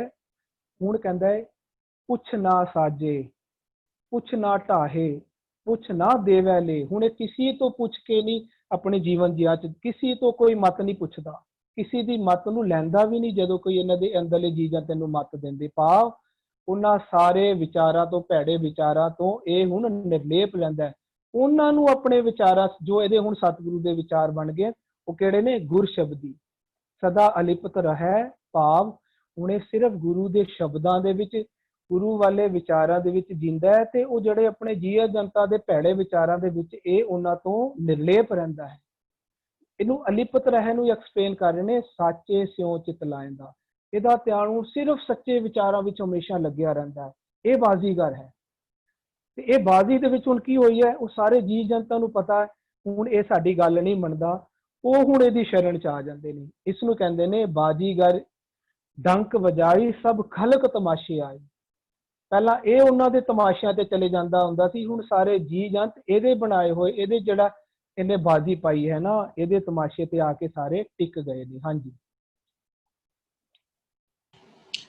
ਧੰਨਵਾਦ ਵੀਰ ਜੀ। ਆਪ ਜੀ ਨੇ ਬਾਜੀਗਰ ਉਸ ਪਰਮਾਤਮਾ ਦੇ ਨਾਲ ਮਨ ਜੁੜ ਕੇ ਕਿਸ ਤਰ੍ਹਾਂ ਪਰਮਾਤਮਾ ਦਾ ਰੂਪ ਹੋ ਜਾਂਦਾ ਹੈ, ਉਸ ਬਾਰੇ ਡਿਟੇਲ ਦੇਣੀ ਕੀਤੀ। ਧੰਨਵਾਦ ਆਪ ਜੀ ਦਾ। ਅਸੀਂ ਇੱਕ ਬੇਨਤੀ ਕਰਨੀ ਹੈ ਸਾਰਿਆਂ ਨੂੰ ਕਿ ਅਸੀਂ ਆਲਮੋਸਟ ਆਪਣੀ ਕੈਪੈਸਿਟੀ ਤੇ ਫੁੱਲ ਪਹੁੰਚ ਚੁੱਕੇ ਹਾਂ, ਤੇ ਅਜੇ ਭੁਪਿੰਦਰ ਵੀਰ ਜੀ ਨੇ ਵੀ ਜੁਆਇਨ ਕਰਨਾ ਹੈ। ਅਗਰ ਕੋਈ ਘਰ ਤੋਂ 2 ਫੋਨ ਜਾਂ 3 ਫੋਨ ਯੂਜ਼ ਕਰ ਰਿਹਾ, ਤੇ ਅਗਰ ਕੋਸ਼ਿਸ਼ ਕਰ ਸਕਦੇ ਹੋ ਤੇ ਇੱਕ ਫੋਨ ਅਗਰ ਸਪੇਅਰ ਕਰ ਸਕਦੇ ਹੋ, ਜਿਹਦੇ ਨਾਲ no ਹੋਰ ਨਵੀਂ problem, ਸੰਗਤ ਜੁੜ ਤੁਸੀਂ ਸਕੇ। Carry on. ਮੈਂ ਆਪਣੇ ਘਰ ਵਿੱਚ ਵੀ ਜੀ ਕਰ ਲਾਂਗਾ, ਨੋ ਪ੍ਰੋਬਲਮ, ਕੈਰੀ ਔਨ ਜੀ। ਬਾਜੇ ਬਾਜੇ ਧੁਨ ਆਕਾਰਾ, ਆਪ ਵਜਾਏ ਵਜਾਵਣ ਹਾਰਾ, ਘਟ ਘਟ ਪਾਉਣ ਵਹੇ ਇਕ ਰੰਗੀ, ਮਿਲ ਪਵਣੇ ਸਭ ਵਜਾਇੰਦਾ, ਬਾਜੇ ਬਾਜੇ ਧੁਨ ਆਕਾਰਾ। ਆਕਾਰਾ ਤੋਂ ਪਾਵੇ ਸ਼ਰੀਰ ਬਾਜੇ ਬਾਜੇ ਤੇ ਸ਼ਰੀਰ ਦੇ ਵਿੱਚ ਮਾਨੋ ਵਾਜੇ ਵੱਜ ਰਹੇ ਹਨ, ਸ਼ਰੀਰ ਨੂੰ ਵਾਜੇ ਵੱਜ ਰਹੇ ਹਨ। ਔਰ ਹਰ ਸ਼ਰੀਰ ਦਾ ਅਸੀਂ ਦੇਖੀਏ ਆਪਣੀ ਧੁਨੀ ਹੈ, ਆਪਣੀ ਆਵਾਜ਼ ਹੈ, ਪਰ ਉਹ ਆਵਾਜ਼ ਕਿਸ ਤਰ੍ਹਾਂ ਵੱਜ ਰਹੀ ਹੈ? ਆਪ ਵਜਾਏ ਵਜਾਵਣ ਹਾਰਾ, ਉਹ ਵਜਾਵਣ ਵਾਲਾ ਸਾਡੇ ਅੰਦਰ ਮੌਜੂਦ ਹੈ। ਆਪ ਵਜਾਏ ਵਜਾਵਣ ਹਾਰਾ, ਜਦੋਂ ਤੱਕ ਉਸ ਪਰਮਾਤਮ ਦੀ ਜੋਤ ਸਾਡੇ ਅੰਦਰ ਮੌਜੂਦ ਹੈ ਤਦੋਂ ਤੱਕ ਸਰੀਰ ਕਾਰ ਵਿਹਾਰ ਕਰ ਰਿਹਾ, ਤਦੋਂ ਤੱਕ ਆਵਾਜ਼ ਨਿਕਲ ਰਹੀ ਹੈ, ਤਦੋਂ ਤੱਕ ਸਵਾਸ ਹਨ। ਜਦੋਂ ਉਸ ਪਰਮਾਤਮ ਦੀ ਜੋਤ ਵਿੱਚੋਂ ਨਿਕਲ ਜਾਂਦੀ ਹੈ ਤੇ ਸਰੀਰ ਉੱਥੇ ਹੀ ਰਹਿੰਦਾ ਹੈ, ਲੇਕਿਨ ਆਵਾਜ਼ਾਂ ਨਿਕਲਣੀਆਂ ਬੰਦ ਹੋ ਜਾਂਦੀਆਂ, ਸਵਾਸ ਚੱਲਣੇ ਬੰਦ ਹੋ ਜਾਂਦੇ ਨੇ। ਤੇ ਆਪ ਵਜਾਏ ਵਜਾਵਣ ਹਾਰਾ, ਘਟ ਘਟ ਪੌਣ ਵਹੇ ਇੱਕ ਰੰਗੀ, ਮਿਲ ਪਵਣੇ ਸਭ ਵਜਾਇੰਦਾ। ਹਰ ਘਟ ਵਿੱਚ, ਹਰ ਸਰੀਰ ਦੇ ਵਿੱਚ ਪੌਣ ਵਹੇ ਇੱਕ ਰੰਗੀ, ਇੱਕ ਰਸ, ਇੱਕ ਰੰਗੀ ਤੋਂ ਪਾਵੇ ਇੱਕ ਰਸ, ਇੱਕ ਰਸ ਜਿਹੜੀ ਹੈ ਪਵਨ ਪਾਉ ਸਵਾਸ ਵਹੇ ਵਹਿ ਰਹੀ ਹੈ, ਸਵਾਸ ਚੱਲ ਰਹੇ ਹਨ। ਮਿਲ ਪਵਣੇ ਸਭ ਵਜਾਇੰਦਾ, ਤੇ ਜਿੰਨੀ ਵੀ ਧੁਨੀਆਂ, ਜਿੰਨੀਆਂ ਵੀ ਆਵਾਜ਼ਾਂ ਨਿਕਲ ਰਹੀਆਂ, ਉਹ ਆਵਾਜ਼ਾਂ ਜਿਹੜੀਆਂ ਉਹ ਮਾਨੋ ਪਰਮਾਤਮ ਜੋਤ ਦੇ ਬਣਾਏ ਨਿਯਮ ਦੇ ਆਧਾਰ ਤੇ ਹੀ ਹਵਾ ਦੇ ਰਾਹੀਂ ਨਿਕਲ ਰਹੀਆਂ ਹਨ। ਮਿਲ ਪਵਣੇ ਸਭ ਵਜਾਇੰਦਾ, ਸਾਰੀ ਜਿਹੜੀ ਖੇਡ ਹੈ ਇਸ ਤਰੀਕੇ ਦੇ ਨਾਲ, ਜਿਹੜੀ ਪਿਛਲੇ ਪਦੇ ਵਿੱਚ ਆਇਆ ਬਾਜੀਗਰ ਇੱਕ ਬਾਜੀ ਪਾਈ, ਤੇ ਇਸ ਤਰੀਕੇ ਦੇ ਨਾਲ ਹਰੇਕ ਸਰੀਰ ਦੀ ਜਿਹੜੀ ਹੈ ਸਵਾਸ ਚੱਲ ਰਹੇ ਹਨ, ਤੇ ਉਹਦੇ ਰਾਹੀਂ ਵੱਖ-ਵੱਖ ਆਵਾਜ਼ਾਂ, ਵੱਖ-ਵੱਖ ਬੋਲ, ਸਾਡੇ ਮੁਖ ਤੋਂ ਚੰਗੇ ਤੇ ਭੈੜੇ ਬੋਲ ਜਿਹੜੇ ਨਿਕਲ ਰਹੇ ਹਨ, ਉਹ ਵੀ ਪਵਨ ਦੇ ਰਾਹੀਂ ਨਿਕਲ ਰਹੇ ਹਨ। ਜੀ ਹਰਵਿੰਦਰ ਵੀਰ ਜੀ। ਜਿਹੜਾ ਆਨੰਦ ਸਾਹਿਬ ਅੰਦਰ ਵੀ ਜਿਹੜਾ ਇੱਕੋ ਪੜ੍ਹਨੇ ਕਹਿੰਦੇ ਨੇ, ਹਰ ਜੀਓ ਗੁਫਾ ਅੰਦਰ ਰੱਖ ਕੇ ਵਾਜਾ ਪਵਨ ਵਜਾਇਆ। ਰੱਬ ਨੇ ਮਨੋਂ ਜਿਹੜੇ ਸਵਾਸ ਦਿੱਤੇ ਹੋਏ ਨੇ, ਅਸੀਂ ਉਹ ਸਾਡੇ ਮਨੋਂ ਉਹਦਾ ਵਾਜਾ ਵੱਜਦਾ ਪਿਆ, ਅਸੀਂ ਜੋ ਬੋਲ ਚਾਲ ਕਰਨੇ ਪਏ ਆ। ਇੱਕ ਹੋਰ ਸ਼ਬਦ ਆਉਂਦਾ ਹੈ ਜਸਟ ਕੋਟ ਕਰਕੇ ਵੀ ਹਮ ਤੇਰੇ ਜੰਤ ਤੂੰ ਬਜਾਵਨ ਹਾਰਾ।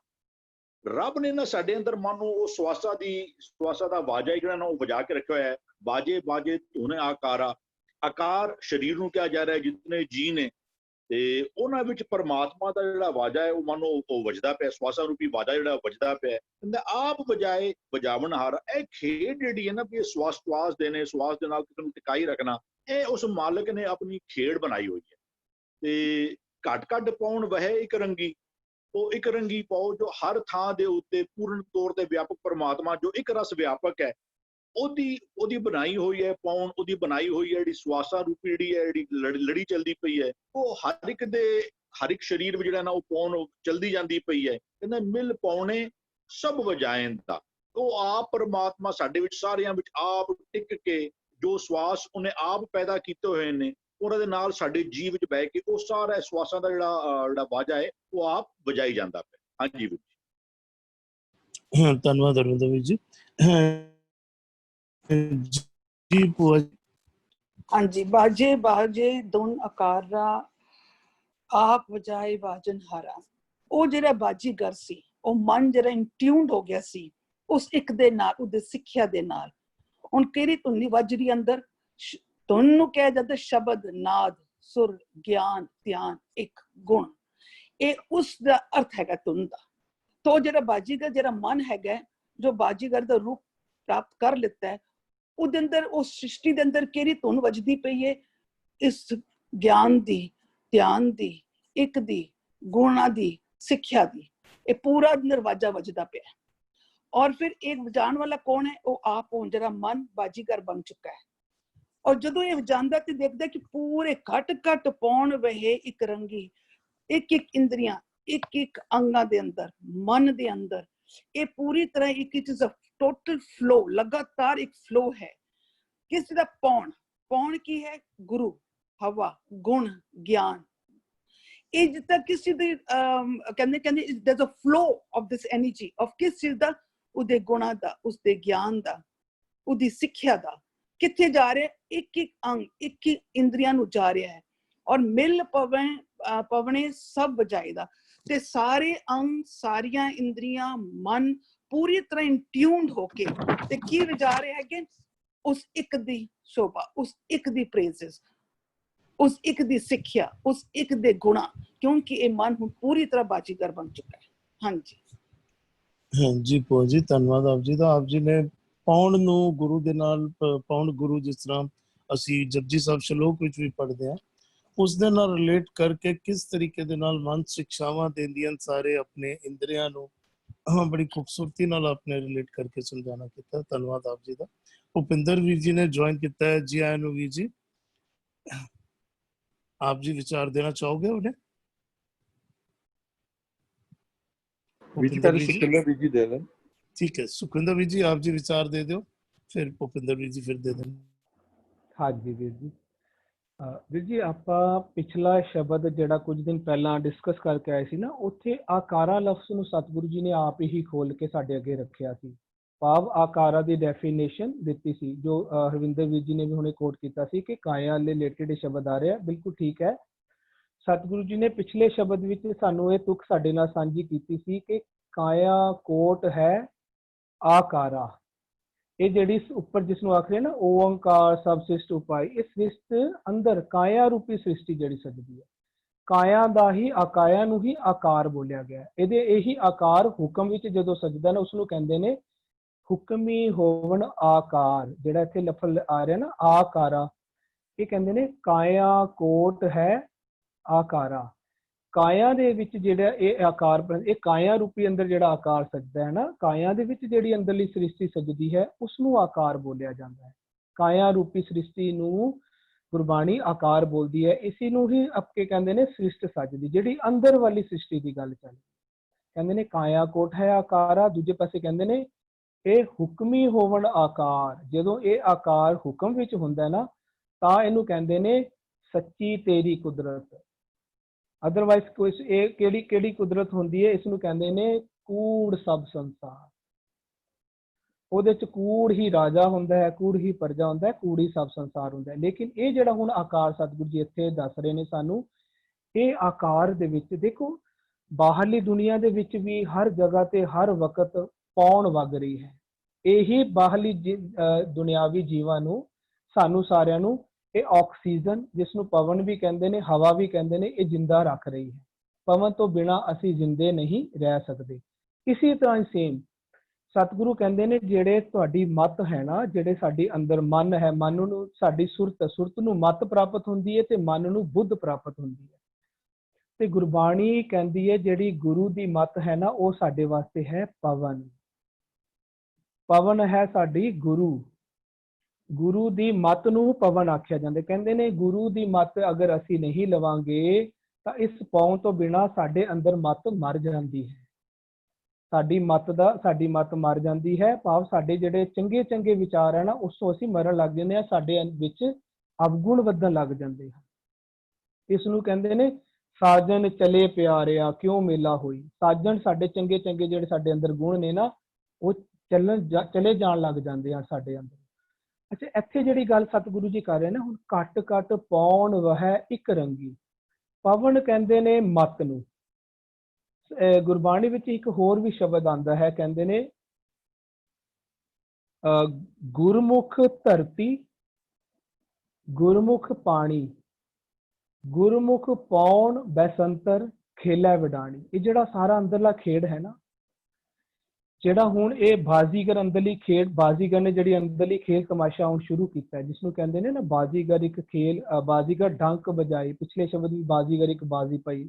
ਉਹਦੇ ਚ ਜਿਹੜੀ ਇਹ ਖੇਲ ਤਮਾਸ਼ਾ ਹੁਣ ਸ਼ੁਰੂ ਕੀਤਾ, ਉਹਦੇ ਚ ਕਹਿੰਦੇ ਨੇ ਜਿਹੜੀ ਧਰਤੀ ਹੈ ਨਾ, ਉਹ ਹੈ ਗੁਰਮੁਖ। ਖੱਖੇ ਦੇ ਸਿਹਾਰੀ ਆ, ਉਹਦਾ ਮਤਲਬ ਹੈ ਗੁਰੂ ਦੇ ਮੁਖ ਤੋਂ ਨਿਕਲਿਆ ਹੋਇਆ ਸ਼ਬਦ, ਜਿਸ ਨੂੰ ਪਿਛਲੇ ਬੰਦ ਵਿੱਚ ਆਖਿਆ ਜਾ ਰਿਹਾ ਹੈ ਗੁਰ ਸ਼ਬਦੀ।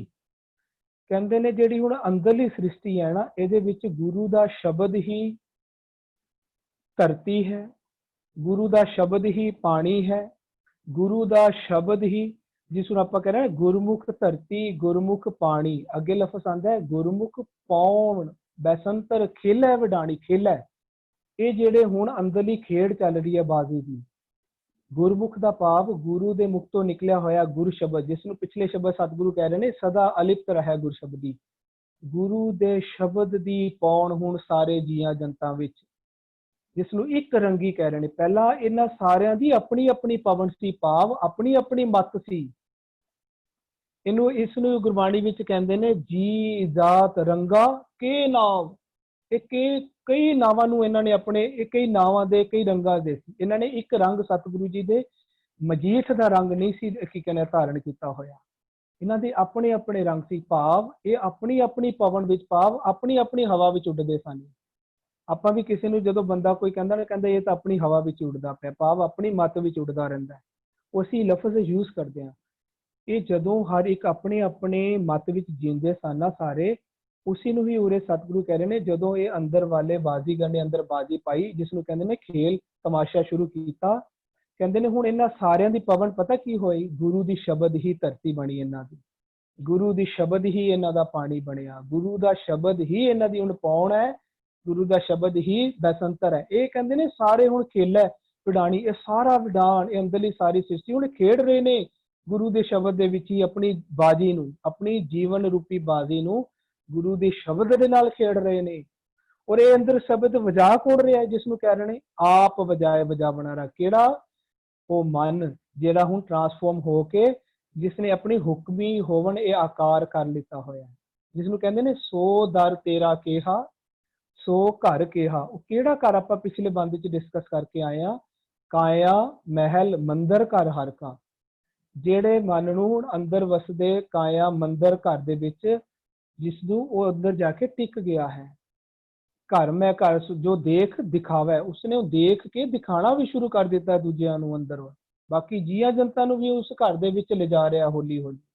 ਉਹ ਸਾਰੇ ਵੀ ਹੁਣ ਸਤਿਗੁਰੂ ਦੀ ਪੌਣ, ਭਾਵ ਪੌਣ ਹੈ ਗੁਰੂ, ਗੁਰੂ ਹੈ ਗੁਰੂ ਦੀ ਮੱਤ, ਸਾਰੇ ਗੁਰੂ ਦੀ ਮੱਤ ਵਿੱਚ ਚੱਲ ਰਹੇ ਨੇ। ਭਾਵ ਮਨ ਆਪ ਵੀ ਹੁਕਮ ਵਿੱਚ ਚੱਲ ਰਿਹਾ ਹੈ ਤੇ ਇਹ ਸਾਰੇ ਵੀ ਹੁਕਮ ਵਿੱਚ ਕਾਰ ਕਰ ਰਹੇ ਨੇ। ਇਸੇ ਨੂੰ ਜਪਜੀ ਸਾਹਿਬ ਵਿੱਚ ਸੱਚਖੰਡ ਵਾਲੀ ਅਵਸਥਾ ਚ ਆਖਿਆ ਜਾਂਦਾ ਹੈ, ਜਿਵ ਜਿਵ ਹੁਕਮ ਤਿਵੈ ਤਿਵਕਾਰ। ਇੱਥੇ ਉਸੇ ਨੂੰ ਕਹਿ ਰਹੇ ਨੇ, ਕਹਿੰਦੇ ਨੇ ਕੱਟ ਕੱਟ ਪੌਣ ਵਹ ਇੱਕ ਰੰਗੀ। ਭਾਵ ਇਹ ਹੁਣ ਸਾਰੇ ਹੀ ਹੁਕਮ ਵਿੱਚ ਚੱਲ ਰਹੇ ਨੇ, ਸਾਰੇ ਹੀ ਸਤਿਗੁਰੂ ਜੀ ਦੀ ਮੱਤ ਵਿੱਚ ਪੌਣ ਦੇ ਵਿੱਚ ਇਹਨਾਂ ਦੇ ਅੰਦਰ ਇਹ ਵਾਲੀ ਪੌਣ ਵਗ ਰਹੀ ਹੈ। ਹੁਣ ਇਹਨਾਂ ਦੇ ਅੰਦਰ ਮਨਮਤ ਰੂਪੀ ਪੌਣ ਨਹੀਂ, ਗੁਰਮੁਖ ਪੌਣ ਬੈਸੰਤਰ ਖੇਲਾ ਵਿਡਾਣੀ। ਇਹ ਸਾਰੇ ਆਪਣੀ ਜੀਵਨ ਦੀ ਬਾਜੀ ਗੁਰੂ ਦੀ ਮਤ ਰੂਪੀ ਪਵਨ ਦੇ ਵਿੱਚ ਖੇਡ ਰਹੇ ਨੇ। ਅੱਗੇ ਕੀ ਦੇਖੋ ਕੀ ਲਿਖਿਆ, ਕਹਿੰਦੇ ਨੇ ਮਿਲ ਪਵਨ ਹੈ ਸਭ ਵਜਾਇਂਦਾ।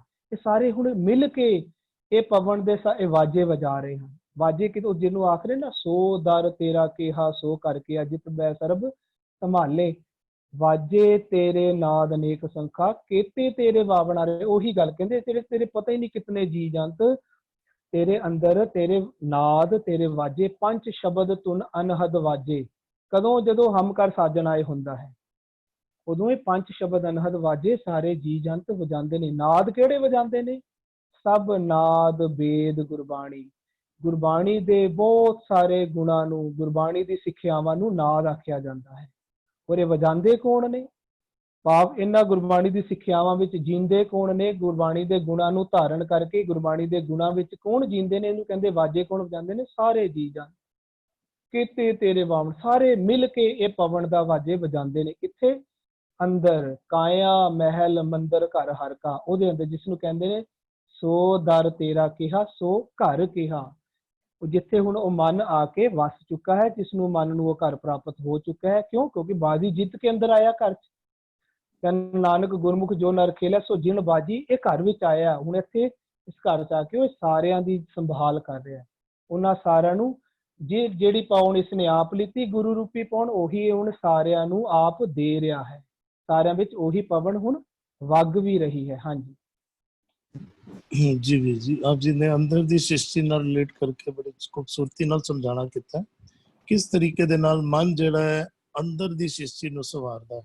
ਆਨੰਦ ਸਾਹਿਬ ਵਿੱਚ ਵੀ ਅਸੀਂ ਪਾਠ ਕਰਦੇ ਹਾਂ ਨਾ, ਵਾਜੇ ਪੰਜ ਸ਼ਬਦ ਤੇ ਘਰ ਸੁਭਾਗੇ ਸ਼ਬਦ ਵਾਜੇ, ਸ਼ਬਦ ਵਜਨ ਦੀ। ਇੱਥੇ ਵੀ ਉਹੀਓ ਗੁਰੂ ਸਾਹਿਬ ਜਿਸ ਤਰੀਕੇ ਨਾਲ ਆਪ ਜੀ ਨੇ ਰਿਲੇਟ ਕੀਤਾ, ਪਵਣੇ ਸਭ ਵਜਾਇਂਦਾ, ਉਹੀਓ ਸਿੱਖਿਆਵਾਂ ਜਿਹੜੀਆਂ ਉਹੀਓ ਕਿਸ ਤਰੀਕੇ ਦੇ ਨਾਲ ਅੰਦਰ ਸੁਧਾਰਦੀਆਂ, ਸਾਡੀ ਗਿਆਨ ਇੰਦਰੀਆਂ ਨੂੰ ਸੁਧਾਰਦੀਆਂ। ਬੜੀ ਖੂਬਸੂਰਤੀ ਨਾਲ ਆਪਨੇ ਬਿਆਨ ਕੀਤਾ। ਧੰਨਵਾਦ ਵੀਰ ਜੀ। ਭੁਪਿੰਦਰ ਵੀਰ ਜੀ ਆਇਆਂ ਨੂੰ। ਪਲੀਜ਼ ਆਪ ਜੀ ਅਗਰ ਵਿਚਾਰ ਦੇਣਾ ਚਾਹੋ ਤੇ 2 ਸ਼ਬਦਾਂ ਦਾ ਅੱਜ ਤੱਕ ਪਾਠ ਹੋਇਆ, 2 ਪਦਿਆਂ ਦਾ, 3 ਨੰਬਰ ਔਰ 4 ਨੰਬਰ ਦਾ। ਜੀ ਖਾਲਸਾ ਜੀ ਕੀ ਫਤਿਹ ਜੀ। ਫਤਿਹ ਵੀਰ ਜੀ। ਜਿਹੜਾ ਸਾਡਾ ਦੂਜਾ ਪੱਦਾ ਸੀ ਨਾ, ਉਹਦੇ 'ਚ ਉਹ ਭੰਨ ਕਢਾਇੰਦਾ ਦੀ ਉਹਦੇ ਕੋਲ ਹੁਣ ਕੁਦਰਤ ਭਾਵ ਤਾਕਤ ਸੁਮਤ ਵਿਜ਼ਡਮ ਆ ਚੁੱਕੀ ਹੋਈ ਹੈ।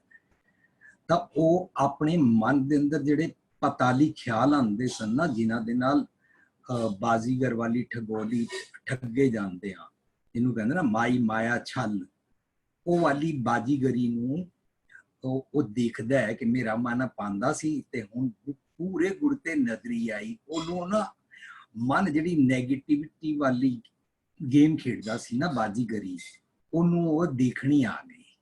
ਪੂਰੇ ਗੁਰ ਤੇ ਨਜ਼ਰੀ ਆਈ, ਉਹਨੂੰ ਗੁਰੂ ਦੀ ਵਿਜ਼ਡਮ, ਗੁਰੂ ਦੀ ਇਨਸਾਈਟ ਐਨਕ ਮਿਲ ਚੁੱਕੀ ਹੈ। ਮਨ ਦਾ ਜਿਹੜਾ ਵੀ ਨੈਗੇਟਿਵ ਵੇਗ ਖਿਆਲ ਜੋ ਉਹ ਆਪਣੇ ਤਮਾਸ਼ੇ ਕਰਦਾ ਸੀ ਗਲਤ, ਉਹ ਸਾਰੀ ਬਾਜੀਗਰੀ ਦੇ ਬਾਰੇ ਉਹਨੂੰ ਸਮਝ ਆ ਜਾਂਦੀ ਹੈ। ਜਦੋਂ ਅਸੀਂ ਮਨ ਦੇ ਆਪਣੇ ਹੀ ਠਗਾਏ ਹੋਏ ਖਿਆਲਾਂ ਨੂੰ ਨਹੀਂ ਦੇਖ ਪਾਉਂਦੇ ਆ ਨਾ, ਤਾਂ ਹੀ ਤੇ ਠਗਾਏ ਜਾਂਦੇ ਆ।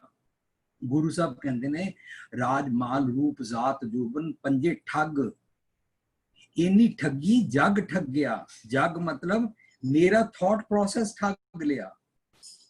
ਇਹ ਬਾਹਰ ਕਿਧਰੇ ਨਹੀਂ ਨੇ ਠੱਗ, ਇਹ ਮੇਰੇ ਅੰਦਰ ਹੀ ਹਨ। ਰਾਜ ਡੋਮੀਨੇਟ ਕਰਨ ਦੀ ਬਦਬੂ, ਮਾਲ ਸਮਾਨ ਇਕੱਠਾ ਕਰਦੇ ਰਹੋ, ਰਾਜ ਮਾਲ ਰੂਪ ਜ਼ਾਤ ਜੋਬਨ, ਇਹ ਸਾਰੇ ਠੱਗ ਮੈਨੂੰ ਮੇਰੇ ਮਨ ਦੀ ਖੇਡ ਵਾਲੇ ਮੈਨੂੰ ਸਮਝ ਹੀ ਨਹੀਂ ਆਉਂਦੇ ਸਨ।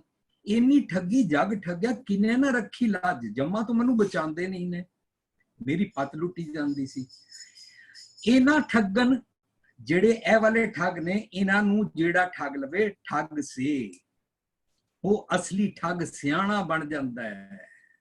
ਇਹਨਾਂ ਠੱਗਨ ਠੱਗ ਸੇ ਜੇ ਗੁਰ ਕੀ ਪੈਰੀ ਪਾਏ, ਉਹਨੇ ਪੂਰੇ ਗੁਰੂ ਦੀ ਨਜ਼ਰ ਲੈ ਲਈ ਔਰ ਉਹਨੂੰ ਇਹਨਾਂ ਠੱਗਾਂ ਦੀ ਸਾਰੀ ਖੇਡ ਜੋ ਮਨ ਬਾਜੀਗਰੀ ਪਾਉਂਦਾ ਸੀ ਉਹ ਦੇਖ ਲਈ, ਉਹ ਸਮਝ ਆ ਗਈ।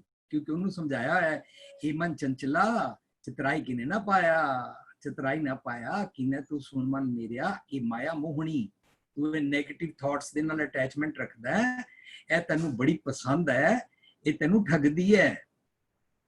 ਜਿਨੇ ਭਰਮ ਭੁਲਾਇਆ ਤੈਨੂੰ ਭਰਮ ਵਿੱਚ ਭੁਲਾਉਂਦੀ ਹੈ। ਮਾਇਆ ਤਾਂ ਮੋਹਣੀ ਤਿਨੇ ਕੀਤੀ ਜਿਨ ਠਗੋਲੀ ਪਾਇਆ, ਠਗੋਲੀ ਪਾਇਆ ਕਿਨੇ? ਮਨ ਨੇ ਆਪਣੇ ਆਪ ਨੂੰ ਠਗਾਣ ਵਾਲੇ ਗੱਲ ਭੁਲਾਵੜੇ ਭੁੱਲੀ ਪੁੱਲ ਪਛੋਤਾਣੀ ਵਾਲੇ ਰਸਤੇ ਤੇ ਮਨ ਪਾਉਂਦਾ ਹੈ ਸਾਨੂੰ। ਕੁਰਬਾਨ ਕੀਤਾ ਤਿਸੇ ਵਿਟੋਂ, ਓਏ ਤੂੰ ਆਪਣੇ ਆਪ ਨੂੰ ਉਸ ਬਾਜੀਗਰੀ ਦੇ ਵਾਸਤੇ ਸਰੈਂਡਰ ਕਰੀ ਜਾ ਰਿਹਾ। ਕੁਰਬਾਨ ਦਾ ਮਤਲਬ ਹੁੰਦਾ ਕੁਰਬ ਤੋਂ ਬਣਿਆ ਨੇੜੇ ਤੋਂ ਕੁਰਬ ਬਣਿਆ ਵੀ ਤੂੰ ਆਪਣੀ ਆਨ ਨੂੰ ਉਹਦੇ ਨੇੜੇ ਹੋਣ ਵਾਸਤੇ ਉਹਦੀ ਬਾਜੀਗਰੀ ਨੂੰ ਤੂੰ ਅਡਾਪਟ ਕਰਕੇ ਬੈਠਾ ਹੋਇਆ। ਸਵਾਲ ਪੁੱਛਿਆ ਉਹਨੂੰ, ਕੁਰਬਾਨ ਕੀਤਾ ਤਿਸੇ ਵਿਟੋਂ ਜਿਨ ਮੋਹ ਮਿੱਠਾ ਲਾਇਆ, ਤੂੰ ਐਸੀ ਬਾਜੀਗਰੀ ਵਾਲੇ ਮਨ ਦੀ ਮੱਤ ਦੇ ਨਾਲ ਅਟਰੈਕਟ ਹੋ ਰਿਹਾ ਵੇਂ। ਉਹ ਵਾਲੀ ਸਾਰੀ ਬਾਜੀਗਰੀ ਜਿਹੜੀ ਮਨ ਨੇ ਪਾਈ ਸੀ ਨਾ, ਉਹਨੂੰ ਦੇਖਣੀ ਆ ਗਈ ਹੈ। ਇਹਨੂੰ ਹੀ ਤੇ ਉਹ ਭੰਨਦਾ ਹੈ, ਇਹਨੂੰ ਹੀ ਤੇ ਉਹ ਉਥਾਪ ਕਰਦਾ ਹੈ, ਇਹਨੂੰ ਹੀ ਤੇ ਆਪਣੀ ਸ੍ਰਿਸ਼ਟੀ ਤੋਂ ਆਊਟ ਕਰਦਾ ਹੈ। ਇਹ ਨੈਗੇਟਿਵ ਥਾਟਸ ਨੂੰ ਆਪਣੇ ਮਨ ਦੀ ਧਰਤੀ ਤੋਂ, ਆਪਣੀ ਮੇਦਨੀ ਤੋਂ ਸਾਫ਼ ਕਰਦਾ ਸਾਰੀ ਮੈਲ ਨੂੰ। ਪੂਰੇ ਗੁਰ ਤੇ ਨਜ਼ਰੀ ਆਈ ਸਦਾ ਅਲਿਪਤ ਰਹਿ। ਹੁਣ ਜਦੋਂ ਉਹਨੂੰ ਨਜ਼ਰ ਆ ਗਈ ਹੈ ਉਸ ਬਾਜੀਗਰੀ ਵਾਲੀ ਖੇਡ ਤੋਂ, ਆਪ ਅਲਿਪਤ ਰਹਿੰਦਾ ਹੈ। ਹੁਣ ਨਹੀਂ ਇਹਨੂੰ ਟੱਚ ਕਰ ਸਕਦੀ। ਗੁਰ ਸ਼ਬਦੀ, ਗੁਰੂ ਦੇ ਸ਼ਬਦ ਨਾਲ ਸਾਚੇ ਸਿਓ ਚਿਤ ਲਾਇੰਦਾ, ਉਹ ਸੱਚ ਨਾਲ ਜੁੜ ਜਾਂਦਾ ਹੈ। ਉਹਨੂੰ ਜਿਤਨੀਆਂ ਵੀ ਇਹ ਨੈਗੇਟਿਵ ਥਾਟਸ ਵਾਲੀਆਂ ਗੇਮਾਂ ਹੈ ਨਾ, ਇਹ ਉਹਨੂੰ ਅਟਰੈਕਟ ਨਹੀਂ ਕਰਦੀਆਂ। ਬਾਜੇ ਹੈ, ਬਾਜੇ ਧੁਨ ਆਕਾਰਾ, ਉਹਦੇ ਅੰਦਰ ਵੱਜਦੇ ਨੇ ਬਾਜੇ। ਹਰ ਧੁਨ ਜਿਹੜੀ ਉਹਦੇ ਅੰਦਰ ਵੱਜਦੀ ਹੈ ਨਾ, ਉਹਦੇ ਚੰਗੇ ਚੰਗੇ ਗੁਣ ਆਕਾਰ ਤਿਆਰ ਕਰਦੀ ਹੈ। ਜਦੋਂ ਅਸੀਂ ਸੋਦਰ ਕਿਆ ਸੋ ਕਰਕੇ ਜਪਜੀ ਚ ਵਿਚਾਰਿਆ ਸੀ ਨਾ, ਤਾਂ ਮੈਨੂੰ ਪੜ੍ਹ ਕੇ ਹੈਰਾਨਗੀ ਹੋਈ ਜਦੋਂ ਮੈਂ ਉਸ ਪੌੜੀ ਦੇ ਅਖੀਰ ਤੇ ਦੇਖਿਆ, 100 ਪਾਤਸ਼ਾਹ ਸ਼ਾਹਾਂ ਪਾਤ ਸਾਹਿਬ ਨਾਨਕ ਰਹਿਣ ਰਜਾਈ, ਤੇ ਰੱਬ ਜੀ ਦੇ ਪਾਤਸ਼ਾਹ ਹਨ ਨਹੀਂ, ਲੇਕਿਨ ਕੌਣ ਨਾਨਕ ਜੀ ਮਸਤਕ ਲੇਖ ਲਿਖਾਏ ਸੋ ਏਤ ਖਜ਼ਾਨਾ ਲਿਆਰਾ ਲਾਏ, ਮੇਰੇ ਮਨ ਨੂੰ ਹੀ ਤੇ ਪਾਤਸ਼ਾਹ ਬਣਾਉਂਦੇ ਨੇ।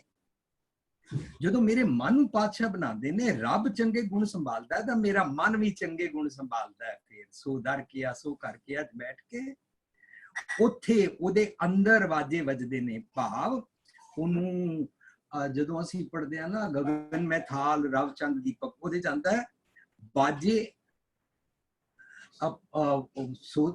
गगन में थाल रव चांद दीपक बने, तारका मंडल जनक मोती, तू मलयान लो पवन चवरो करे, सगल बन राय फुलक ज्योति। कैसी आरती होए भाव खंडना, तेरी आरती अनहता शब्द वाजंत तेरी। हुन ओ जदों हुंदा ना कैसी आरती होए भाव खंडना, हुन फीयरलैस हो चुका है अंदर सारे ओदे चंगे चंगे गुणा दे आकारां दे गुरु दे शब्द दा वाजा वजदा है। आप बजाए बजावन हारा, हुन ओ गुरु दे शब्द दी पावन दा वाजा वजांदा है। बजाया वाजा पाउण नौ द्वारे, अपने सारे अंदर दी सारी सृष्टि ते वजाण लग पैंदा है। पहला मन ना बाजीगरी दे चक्कर विच अलिपत नहीं सी, तां मन बाहरलियां तालां ते नचदा सी ना। कबीर साहब कहते अब मोए नाचनो ना आवे, मेरा मन मांदलिया ना बजावे। हुन मेरा मन ओ वाले ढोल नहीं वजांदा, उन्हां तालां ते नहीं नचदा जो मैं बाजीगरी वाली खेड दे विच फसदा हुंदा सी। अब मोए नाचनो ना आवे। हुन मैं दुनिया दियां वखरियां वखरियां अट्रैक्टिव जिहड़ियां ग्लैमरस और मनु ग्लूमी थॉट्स दे अंदर ले जाण वालियां हुंदियां सी ना, ਉਹ ਵਾਲੀਆਂ ਤਾਲਾਂ ਤੇ ਹੁਣ ਨਹੀਂ ਨੱਚਦਾ। ਆਪ ਵਜਾਏ ਵਜਾਵਣ ਹਾਰਾ, ਉਹ ਸਤਿਗੁਰ ਦੀ ਮੱਤ ਨੂੰ ਲੈਂਦਾ ਔਰ ਵਜਾਉਂਦਾ ਹੈ। ਘਟ ਘਟ ਪਾਉਣ ਵਹਿ ਇੱਕ ਰੰਗੀ, ਉਹਦੇ ਇੱਕ ਇੱਕ ਰੋਮ ਰੋਮ ਅੰਗ ਅੰਗ ਵਿੱਚ ਪਵਨ ਰੂਪੀ ਗੁਰੂ ਦੀ ਹਵਾ ਭਾਵ ਵਿਜ਼ਡਮ ਭਾਵ ਸਤਿਗੁਰ ਦਾ ਰੰਗ ਚੜਦਾ ਜਾਂਦਾ ਹੈ। ਮਿਲ ਪਾਵਣਾ ਉਹ ਉਸ ਪਵਨ ਗੁਰੂ ਦੇ ਨਾਲ ਵਨੈਸ ਪ੍ਰਾਪਤ ਕਰਕੇ ਸਭ ਵਜਾਇੰਦਾ। ਆਪਣੇ ਇੱਕ ਇੱਕ ਅੰਗ ਅੰਗ ਰੋਮ ਨੂੰ ਰੱਬੀ ਨਿਯਮ ਦੇ ਅਨੁਸਾਰ ਉੱਥੇ ਬਿਗਲ ਵਜਾ ਦਿੰਦਾ ਹੈ। ਅਨਹਤਾ ਸ਼ਬਦ ਵਾਜੰਤ ਭੇਰੀ ਵਜਾ ਦਿੰਦਾ ਹੈ। ਜਦੋਂ ਵਾਜੰਤ ਭੇਰੀ ਵੱਜਦੀ ਹੈ ਨਾ, ਉਹਨੂੰ ਬਿਗਲ ਕਹਿੰਦੇ ਨੇ। ਬਿਗਲ ਵੱਜਦਾ ਹੈ ਫਾਈਟ ਵੇਲੇ, ਲੜਾਈ ਸਟਾਰਟਸ। ਉਹਨੂੰ ਪਤਾ ਲੱਗ ਗਿਆ ਸੀ ਕਿ ਮੈਨੂੰ ਬਾਜੀਗਰੀ ਦੇ ਕਾਰਨ ਜਮਾ ਦੇ ਨਾਲ ਲੜਾਈ ਕਰਨੀ ਪੈਂਦੀ ਸੀ ਔਰ ਮੈਂ ਪਲ ਪਲ ਹਾਰ ਜਾਂਦਾ ਸੀ ਜਦੋਂ ਮੈਂ ਅਲੀਪਤ ਨਹੀਂ ਰਹਿੰਦਾ ਸੀ। ਹੁਣ ਲੜਾਈ ਚੱਲ ਰਹੀ ਹੈ ਪਰ ਉਹਦਾ ਬਿਗਲ ਵੱਜ ਚੁੱਕਾ ਹੈ। ਉਹਦਾ ਸੁਰਤ ਮਤ ਬੁੱਧ ਇੱਕ ਇੱਕ ਰੋਮ ਰੋਮ ਵਾਇਸਿਸ ਦੇ ਨਾਲ ਕੰਬੈਟ ਕਰ ਸਕਦਾ ਹੈ। ਹੁਣ ਨਿਰੰਤਰ ਸਾਰੀ ਜ਼ਿੰਦਗੀ ਇਹ ਉਹ ਕੰਬੈਟ ਕਰਨ ਵਾਲਾ ਹੂੰ। ਗੁਸਾਈ ਦਾ ਪਹਿਲਵਾਨੜਾ ਮੈਂ ਗੁਰਮਿਲ ਉੱਚ ਦੁਮਾਲੜਾ। ਹੁਣ ਤੇ ਬਸ फाइट चलती है पर वो अपने मन को कुट कुट मन कसुरती लावे करता रहता है और पवन दी धुन पवन दे राही अपने सारे वाजे बजाता है। Thank you. हाँ जी भी जी, आप जी ने मन नू पातशाह बनन दा जिक्र किया है। शायद भगत कबीर जी ने ऐसी बाबत जिक्र किया है, अब तो जाए चढ़े सिंहासन, मिले हैं सारंग पानी, राम कबीरा एक बे है कोई न सके पहचानी। हुण सिंहासन चढ़ गया ते हुण जिहड़ा कोई पहचान नहीं, कोई फर्क नहीं कर पा रहा। बड़ी खूबसूरती नाल आप जी ने विचार दिते हैं। हाँ जी, वाहिगुरू जी का खालसा वाहिगुरू जी की फतेह जी। जी जी इकबाल वीर जी। दास इस पदे दा विचार देना चाहुंदा है। बाजे बाजे धुन आकार। बाजीगर दे खेड दे विच शरीर रूपी जिहड़े बाजे आ ये बजदे पे कर्म करदे पे। धुन इन्हां दे अंदर धुन जिहड़ी हैगी आ ओह इन्हां दे आकार शरीरां दे विच। मन एक रूप मन एक सिंगल हुंदा है पर इत्थे आकारा बहुवचन है। इस करके इत्थे आकारा दा शब्द अर्थ मन नहीं बनता, ये शरीर बनता। बहुते शरीरां दे दिस रहे आकार वो हुंदा जिहड़ा दिस रहा है पर मन का दिसदा ही नहीं। इस करके मन नूं आकार नहीं बनाया जा सकता, आकार नूं मन नहीं बनाया जा सकता। आकार सिर्फ शरीर है जो दिस रहा। इहदे विच रब दे बजाए हुए बाजे स्वासां रूपी बाजे जिहड़े हैगे वो बजदे आप बजाए बजावण हार।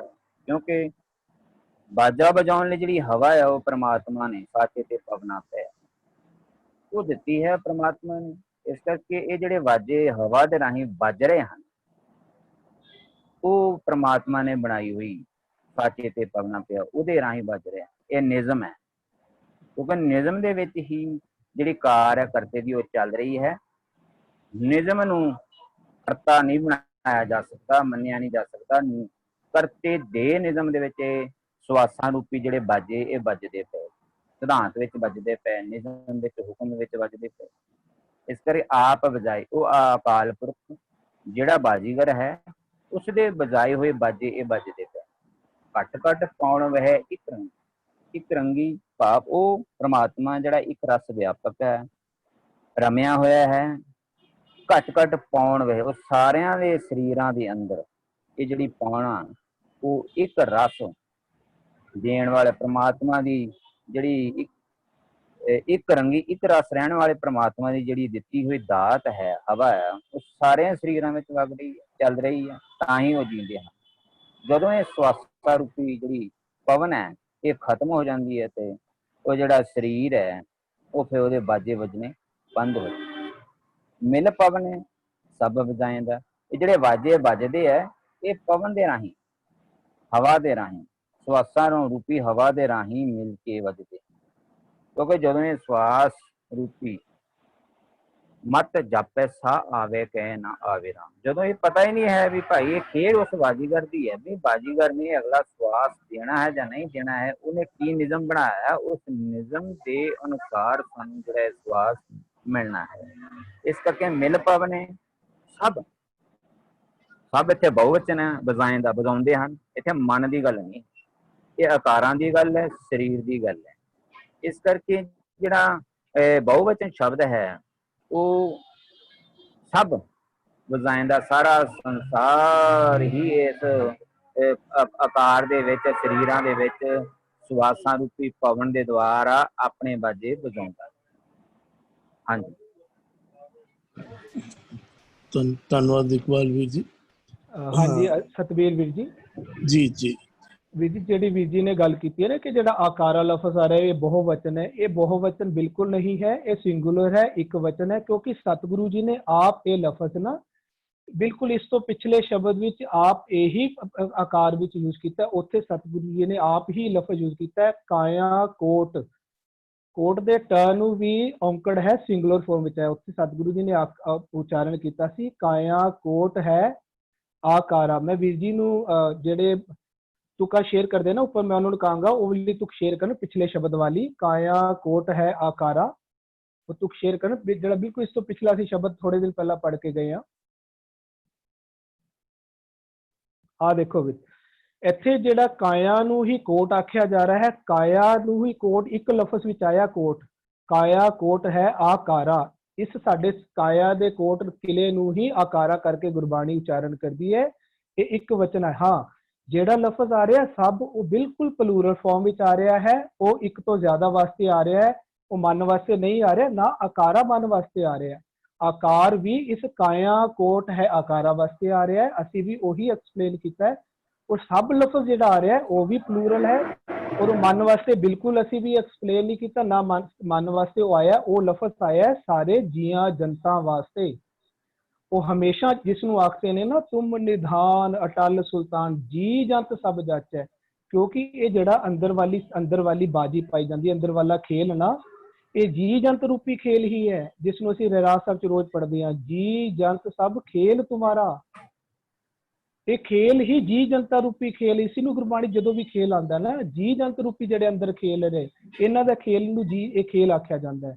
ਇਹ ਸਾਰੇ ਜੀਆਂ ਜਨਤਾ ਵਾਸਤੇ ਆਉਂਦਾ ਹੈ।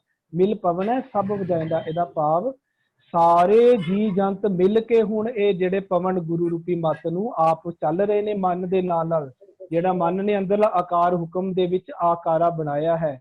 ਤੂੰ ਹੁਕਮੀ ਸਾਜੈ ਸ੍ਰਿਸ਼ਟ ਸਾਜ ਸਮਾਵ ਹੀ, ਮਨ ਨੇ ਹੁਕਮ ਦੇ ਵਿੱਚ ਆਪ ਚੱਲ ਕੇ ਅੰਦਰ ਵਾਲੀ ਸ੍ਰਿਸ਼ਟੀ ਚ ਸਾਰੇ ਪਾਸੇ ਹੁਕਮ ਦਾ ਹੀ ਕਾਰ ਚਲਾਈ, ਆਪ ਹੁਕਮ ਵਿੱਚ ਚੱਲਣਾ ਸ਼ੁਰੂ ਕੀਤਾ ਤੇ ਅੰਦਰਲੇ ਸਾਰੇ ਜੀਆਂ ਜਨਤਾ ਨੂੰ ਵੀ ਹੁਕਮ ਵਿੱਚ ਚਲਾਇਆ। ਇੱਥੇ ਉਹ ਗੱਲ ਚੱਲ ਰਹੀ ਹੈ।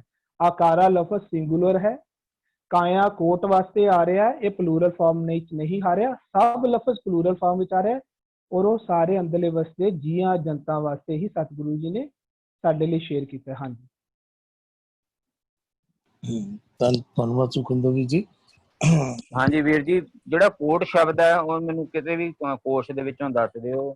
ਜਿਹੜਾ ਕੋਟ ਆਕਾਰ ਹੈ ਉੱਥੇ ਗਿਣਤੀ ਰੂਪੀ ਆਇਆ ਹੈਗਾ ਵੀ ਕਰੋੜਾਂ ਹੀ ਆਕਾਰ, ਇਸ ਕਰਕੇ ਇਹ ਕਿਸੇ ਵੀ ਕੋਰਸ ਦੇ ਵਿੱਚ ਕੋਟ ਆਕਾਰ ਦੇ ਸ਼ਬਦ ਜਿਹੜੇ ਬਣਾਉਂਦੇ ਹਨ ਉਹ ਬਣਦੇ ਨਹੀਂ। ਵੀਰ ਜੀ ਕੋਟ ਦਾ ਗੁਰਬਾਣੀ ਅਰਥ ਹੀ ਕੋਰਾ ਹੁੰਦੇ। ਵੀਰ ਹਾਂਜੀ ਜੀ ਗੁਰਬਾਣੀ ਕਾਇਆ ਨੂੰ ਹੀ ਮਹਿਲ ਆਖਦੀ ਹੈ, ਕਾਇਆ ਨੂੰ ਹੀ ਮੰਦਰ ਆਖਦੀ ਹੈ, ਕਾਇਆ ਨੂੰ ਹੀ ਮੈਂ ਕੋਟ ਕੋਟ ਆਖਦੀ ਹੈ, ਦੀ ਗੱਲ ਕਾਇਆ ਕੀਤੀ। ਸੁਣੋ ਵੀਰ ਜੀ, ਕਾਇਆ ਨੂੰ ਹੀ ਗੜ ਆਖਦੀ ਹੈ, ਕਾਇਆ ਨੂੰ ਹੀ ਨਗਰੀ ਆਖਦੀ ਹੈ, ਕਾਇਆ ਨੂੰ ਹੀ ਮਨ ਕਰ ਮੱਕਾ ਕਿਬਲਾ ਕਰ ਦੇਹੀ ਆਖਦੀ ਹੈ, ਕਾਇਆ ਨੂੰ ਹੀ ਹਰਮੰਦਰ ਆਖਦੀ ਹੈ। ਇਹ ਸਾਰਾ ਕੁਝ ਕਾਇਆ ਨੂੰ ਹੀ ਆਖਦੀ ਹੈ। ਕਾਇਆ ਨੂੰ ਹੀ ਅੰਦਰ, ਇਹ ਤਨ ਨੂੰ ਹੀ ਬਿਰਖ ਆਖਦੀ ਹੈ, ਤਨ ਨੂੰ ਹੀ ਸੰਸਾਰ ਆਖਦੀ ਹੈ।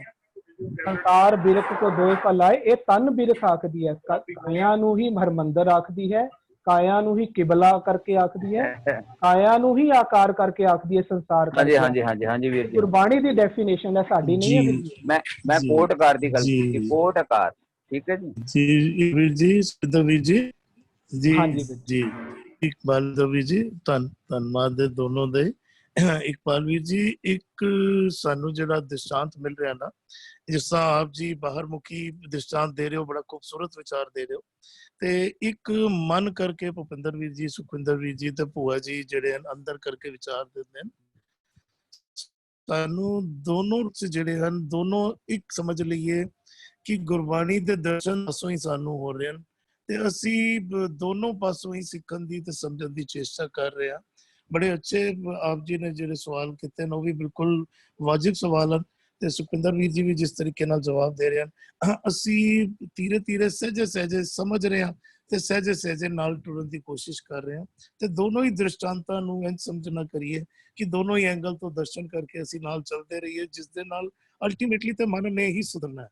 ਅਲਟੀਮੇਟਲੀ ਮਨ ਸੁਧਰੇਗਾ ਤਈਓ ਸਾਡੇ ਤਨ ਦੇ ਕਾਰ ਵਿਹਾਰ ਸੁਧਰਨਗੇ। ਮਨ ਜਦੋਂ ਤੱਕ ਨਹੀਂ ਸੁਧਰੇਗਾ ਤਦ ਤੱਕ ਤਨ ਦੀ ਸਾਡੀ ਬਾਹਰ ਦੀ ਸ੍ਰਿਸ਼ਟੀ ਵੀ ਤਾਂ ਤੱਕ ਨਹੀਂ ਸੁਧਰੇਗੀ। ਹਾਂ ਸਤਵੀਰ ਵੀਰ ਜੀ, ਜੀ ਸਤਵੀਰ ਵੀਰ ਜੀ, ਆਪਾਂ ਨਾ ਵਿਆਕਰਣ ਵੀ ਦੇਖਦੇ ਹਾਂ। ਜਦੋਂ ਕੀ ਕਹਿੰਦੇ ਆ ਕੋਟ ਲਫ਼ਜ਼ ਮੁਕਤਾ ਆਏਗਾ ਨਾ, ਉਹੀ ਪਲੂਰਲ ਫਾਰਮ ਵਿੱਚ ਹੁੰਦਾ ਹੈ ਨਾ। ਜੀ ਜੀ, ਕਿਲੇ ਹੁੰਦਾ, ਉਸ ਦਾ ਅਰਥ ਹੈ ਉਸੇ ਨੂੰ ਪਲੂਰਲ ਫਾਰਮ ਕਹਿੰਦੇ। ਤੇ ਜਦੋਂ ਕੋਈ ਲਫ਼ਜ਼ ਔਂਕੜ ਦੇ ਨਾਲ ਆਵੇ, ਉਸ ਨੂੰ ਤਾਂ ਆਪਾਂ ਸਿੰਗੂਲਰ ਹੀ ਐਕਸਪਲੇਨ ਕਰਦੇ ਨਾ, ਅਕੋਰਡਿੰਗ ਜੀ ਟੂ ਵਿਆਕਰਣ, ਹੈ ਨਾ ਵੀਰ ਜੀ। ਜੀ ਜੀ ਵੀਰ ਜੀ। ਤੇ ਗੁਰਬਾਣੀ ਵਿੱਚ ਜਦੋਂ ਲਫ਼ਜ਼ ਕੋਟ ਟ ਦੇ ਨਾਲ ਸਿੰਗੂਲਰ ਫਾਰਮ ਵਿੱਚ ਆਏਗਾ ਤਾਂ ਉਹ ਇੱਕ ਵਾਸਤੇ ਹੀ ਹੈ। ਗੁਰਬਾਣੀ ਨੇ ਵੀਰ ਜੀ ਬਸ ਇੱਕ ਚੀਜ਼ ਹੋਰ ਕਲੀਅਰ ਕਰ ਦਿਆ ਜੇ, ਜਦੋਂ ਆਕਾਰ ਅੱਖਰ ਆਂਦਾ ਹੈ ਤੇ ਸਿੰਗੂਲਰ ਆਂਦਾ ਹੈ, ਆਕਾਰਾ ਸੰਸਕ੍ਰਿਤ ਦੇ ਅੰਦਰ ਅੱਖਰ ਆਂਦਾ ਹੈ ਜਿਸ ਦਾ ਭਾਵ ਬਹੁਵਚਨ ਵਿੱਚ ਹੀ ਆਂਦਾ ਹੈ। ਜੋ ਇਕਬਾਲ ਵੀਰ ਜੀ ਨੇ ਕਿਹਾ, ਗੱਲ ਠੀਕ ਕੀਤੀ ਬਿਲਕੁਲ ਉਹਨਾਂ ਨੇ ਵੀ। ਆਕਾਰਾ ਅੱਖਰ ਕਿਉਂਕਿ ਬਹੁਵਚਨ ਸੰਸਕ੍ਰਿਤ ਦੇ ਵਿੱਚ ਆਂਦਾ ਹੈ ਤੇ ਉਹ ਬਹੁਤ ਸਾਰੇ ਸ਼ਰੀਰਾਂ ਦਾ ਜ਼ਿਕਰ ਆਂਦਾ ਹੈ। ਤੇ ਭੁਪਿੰਦਰ ਵੀਰ ਜੀ ਵੀ ਇਸ ਬਾਬਤ ਕੁਝ ਗੱਲ ਕਰਨਾ ਚਾਹ ਰਹੇ ਨੇ। ਮੈਂ ਇੱਕ ਬੇਨਤੀ ਕਰਾਂ, ਜੇਕਰ ਅਸੀਂ ਆਕਾਰਾਂ ਨੂੰ ਪਲੂਰਲ ਵੀ ਲਈਏ ਨਾ ਤਾਂ ਵੀ ਸਾਨੂੰ ਉਹਦੇ 'ਚ ਕੋਈ ਨੁਕਸਾਨ ਨਹੀਂ ਹੈ, ਕਿਉਂਕਿ ਜਦੋਂ ਮਨ ਦੇ ਅੰਦਰ ਜਿਹੜੇ ਦੇਹੀ ਮੈਂ ਕਾਇਆ ਅੰਦਰ ਖੰਡ ਮੰਡਲ ਪਾਤਾਲਾ, ਅਸੀਂ ਕਹਿੰਦੇ ਆ ਸੁਰਤ ਮਤ ਬੁੱਧ, ਅਸੀਂ ਕਹਿੰਦੇ ਆ ਇਸ ਦੇਹੀ ਮੈਂ ਪਾਪ ਪੁੰਨ ਦੋਏ ਪਾਈ, ਦੋਹੇ ਮਿਲ ਕੇ ਸ੍ਰਿਸ਼ਟ ਪਾਈ। ਇਸ ਤਰੀਕੇ ਦੇ ਨਾਲ there are many faculties in my ਸ੍ਰਿਸ਼ਟੀ, in my inside thought process। ਤਾਂ ਉਹ ਸਾਰੀਆਂ ਫੈਕਲਟੀਜ਼ ਦੇ ਜਿਹੜੇ ਆਕਾਰ ਚੰਗੇ ਚੰਗੇ ਬਣਦੇ ਨੇ, ਉਹਨੂੰ ਪਲੂਰਲ ਵੀ ਬਣਾਉਣਾ ਹੈ। ਤਾਂ ਵੀ ਇਹ ਅੰਦਰ ਦੀ ਗੱਲ ਕਰਕੇ ਤਾਂ ਆਪਣੀ ਸ੍ਰਿਸ਼ਟੀ ਦੇ ਬਾਜੇ ਵਜਾਣੇ ਪੈਣਗੇ, ਔਰ ਘੱਟ ਘੱਟ ਪਾਉਣ ਰਹਿ ਪਲੂਰਲ ਆਪਣੇ ਆਪ ਹੀ ਸੀ ਹੈ ਕਿ ਜਿਤਨੇ ਅੰਦਰ ਦੇ ਜੀ ਜੰਤ ਰੋਮ ਰੋਮ ਥਾਟ ਪ੍ਰੋਸੈਸ ਨੇ, ਸਾਰਿਆਂ ਦੇ ਅੰਦਰ ਪਲੂਰਲ ਦੀ ਗੱਲ ਕਰਕੇ ਵੀ ਨਵੇਂ ਆਕਾਰ ਹੀ ਬਣਨ।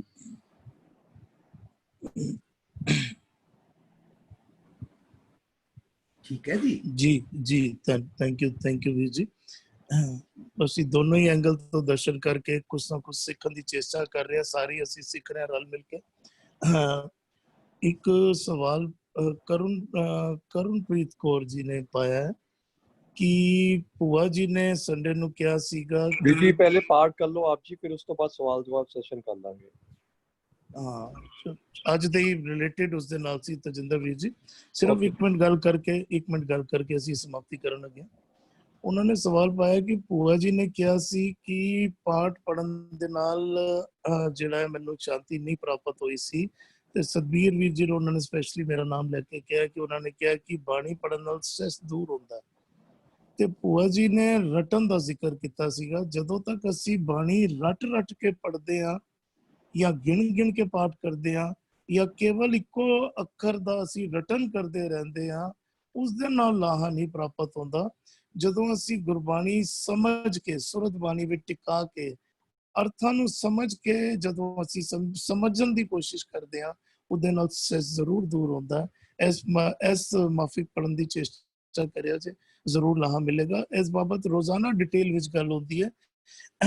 ਕਈ ਗੱਲਾਂ ਹੈਗੀਆਂ ਜਿਹੜੀਆਂ ਇੱਕ ਵਾਰੀ ਵਿੱਚ ਪਕੜ ਵਿੱਚ ਨਹੀਂ ਆਉਂਦੀਆਂ, ਸਮਝ ਵਿੱਚ ਆਉਣ ਲੱਗ ਪੈਂਦੀਆਂ ਪਰ ਪਕੜ ਵਿੱਚ ਨਹੀਂ ਆਉਂਦੀਆਂ। ਦੋਨੋਂ ਅੱਖਰਾਂ ਵਿੱਚ ਫਰਕ ਹੈ ਥੋੜਾ ਜਿਹਾ। ਧੀਰੇ ਧੀਰੇ ਪਕੜ ਵਿੱਚ ਵੀ ਆਉਣ ਲੱਗ ਪਏਗੀ। ਜਦੋਂ ਆਪ ਜੀ ਅਪਲਾਈ ਕਰੋਗੇ ਨਾ ਆਪਣੇ ਜੀਵਨ ਵਿੱਚ, ਤੇ ਆਪ ਨੂੰ ਦੋਨੋਂ ਦੇ ਵਿੱਚ ਫਰਕ ਨਜ਼ਰ ਆਉਣ ਲੱਗ ਪਏਗਾ। ਧੀਰੇ ਧੀਰੇ ਰੋਜ਼ਾਨਾ ਅਸੀਂ ਗੱਲ ਕਰਾਂਗੇ ਤੇ ਜ਼ਰੂਰ ਸਮਝ ਵਿੱਚ ਆਏਗਾ। ਅੱਜ 2 ਪਦਿਆਂ ਦਾ ਪਾਠ ਹੋਇਆ, आओ रल मिल के पाठ कर लिए, फिर पाठ सेशन की समाप्ति है। बाजीगर एक बाजी पाई, पूरे गुरते नदरी आई, सदा अली पत गुर शब्दी, साचे सियों चित लाइंदा, अजे धुन आकारा, आप वजाए वजावन हारा, घट घट पौन वह इक रंगी, मिल पवने सब वजाइंदा, घट घट पौन वह इक रंगी, मिल पवने सब वजाइंदा। होइयां बेअंत भुलां दी क्षमा। वाहिगुरू जी का खालसा, वाहिगुरू जी की फतेह। जी तजिंदर ਵੀਰ जी सवाल ਲੈ ਲਿਆ ਜੇ। ਜੀ ਵੀਰ ਜੀ, ਸਾਡੇ ਇੱਕ ਵੀਰ ਹੈਗੇ ਨੇ ਆਦਮਪੁਰ ਤੋਂ, ਭੁਪਿੰਦਰ ਵੀਰ ਜੀ। ਉਹਨਾਂ ਨੇ ਇੱਕ ਸਵਾਲ ਭੇਜਿਆ ਸੀਗਾ, ਮੈਂ ਸਾਰੀਆਂ ਸੰਗਤਾਂ ਨੂੰ ਭੇਜਤਾ ਸੀਗਾ। ਤਾਂ ਵੀਰ ਜੀ, ਆਪ ਜੀ ਇਸ ਬਾਬਤ ਵਿਚਾਰ ਸਟਾਰਟ ਕਰੋਗੇ ਜਾਂ ਹਰਵਿੰਦਰ ਵੀਰ ਜੀ? ਕਿਹੜਾ ਜਿਹੜਾ ਵੀਰ ਜੀ ਸਕਰੀਨ ਤੇ ਆ ਗਿਆ, ਇੱਕ ਵਾਰੀ ਸ਼ੇਅਰ ਕਰ ਦੋ। ਸਕਰੀਨ ਤੇ ਆ ਗਿਆ ਵੀਰ ਜੀ। ਇੱਕ ਸੈਕਿੰਡ, नहीं अजय तक ते बाजीगर एक बाजी पाई। हाँ जी, नहीं ਵੀਰ ਜੀ, ਚੇਂਜ ਹੋ ਆ ਗਿਆ ਜੀ, ਆ ਗਿਆ। हाँ, ਧੰਨ आ ਧੰਨ ਉਹ गया, ਰਾਮ ਜੀ ਨੂੰ ਬਾਜਿਆ। आ गया। ਆ ਗਿਆ ਵੀਰ ਜੀ।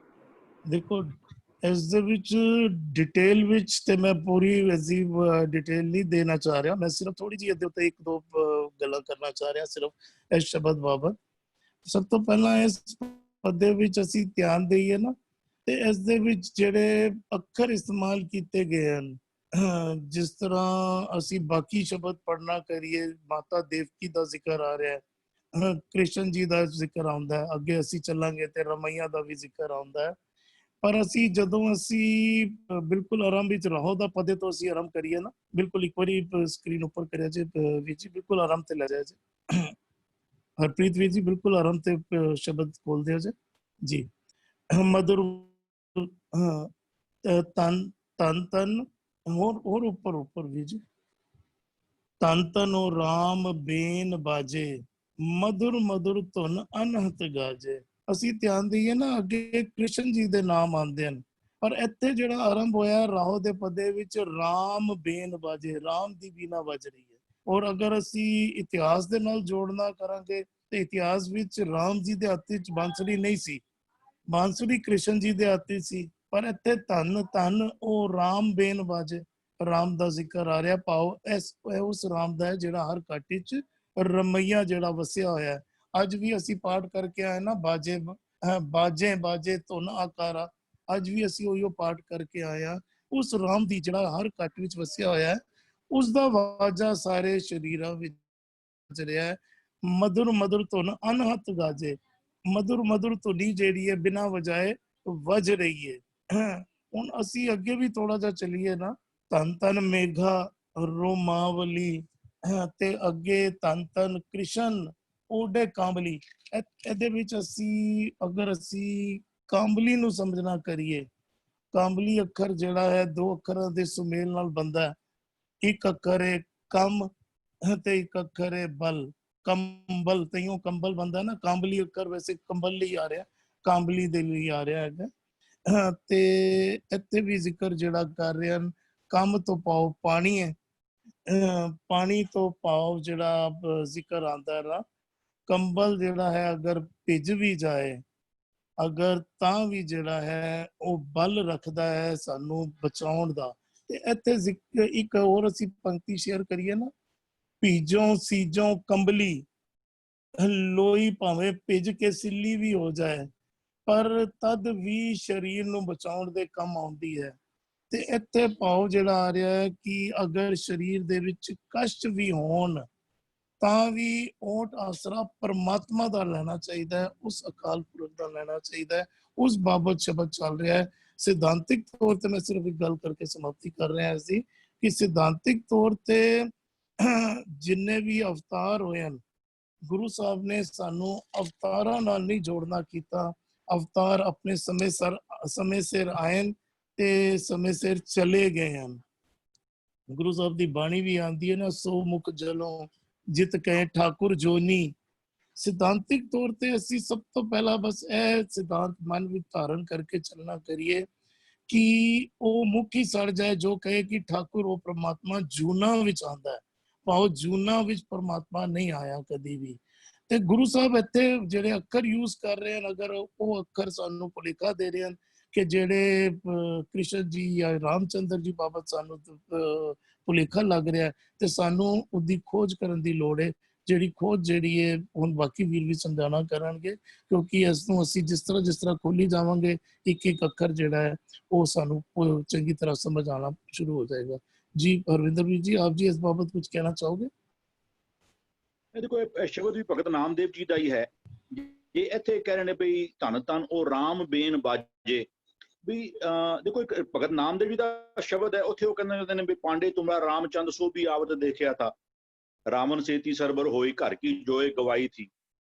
ਉਹ ਇੱਥੇ ਕੁਝ ਚੀਜ਼ਾਂ ਜਿਹੜੀਆਂ ਨੇ ਨਾ ਦੇ ਬਿਕਮ ਕਹਿ ਲਓ ਜੇ ਬੰਦੇ ਨੇ ਅੱਜ ਜੇ ਚਾਕਲੇਟ ਖਾਣੀ ਹੋਵੇ ਨਾ ਵੱਡੀ ਵਾਲੀ ਜਿਹੜੀ ਉਹ ਅਸੀਂ ਨਾਰਮਲੀ ਕਹਿੰਦੇ ਹਾਂ ਉਹਨੂੰ ਕੈਡਬਰੀ ਚਾਕਲੇਟ ਖਾਣੀ।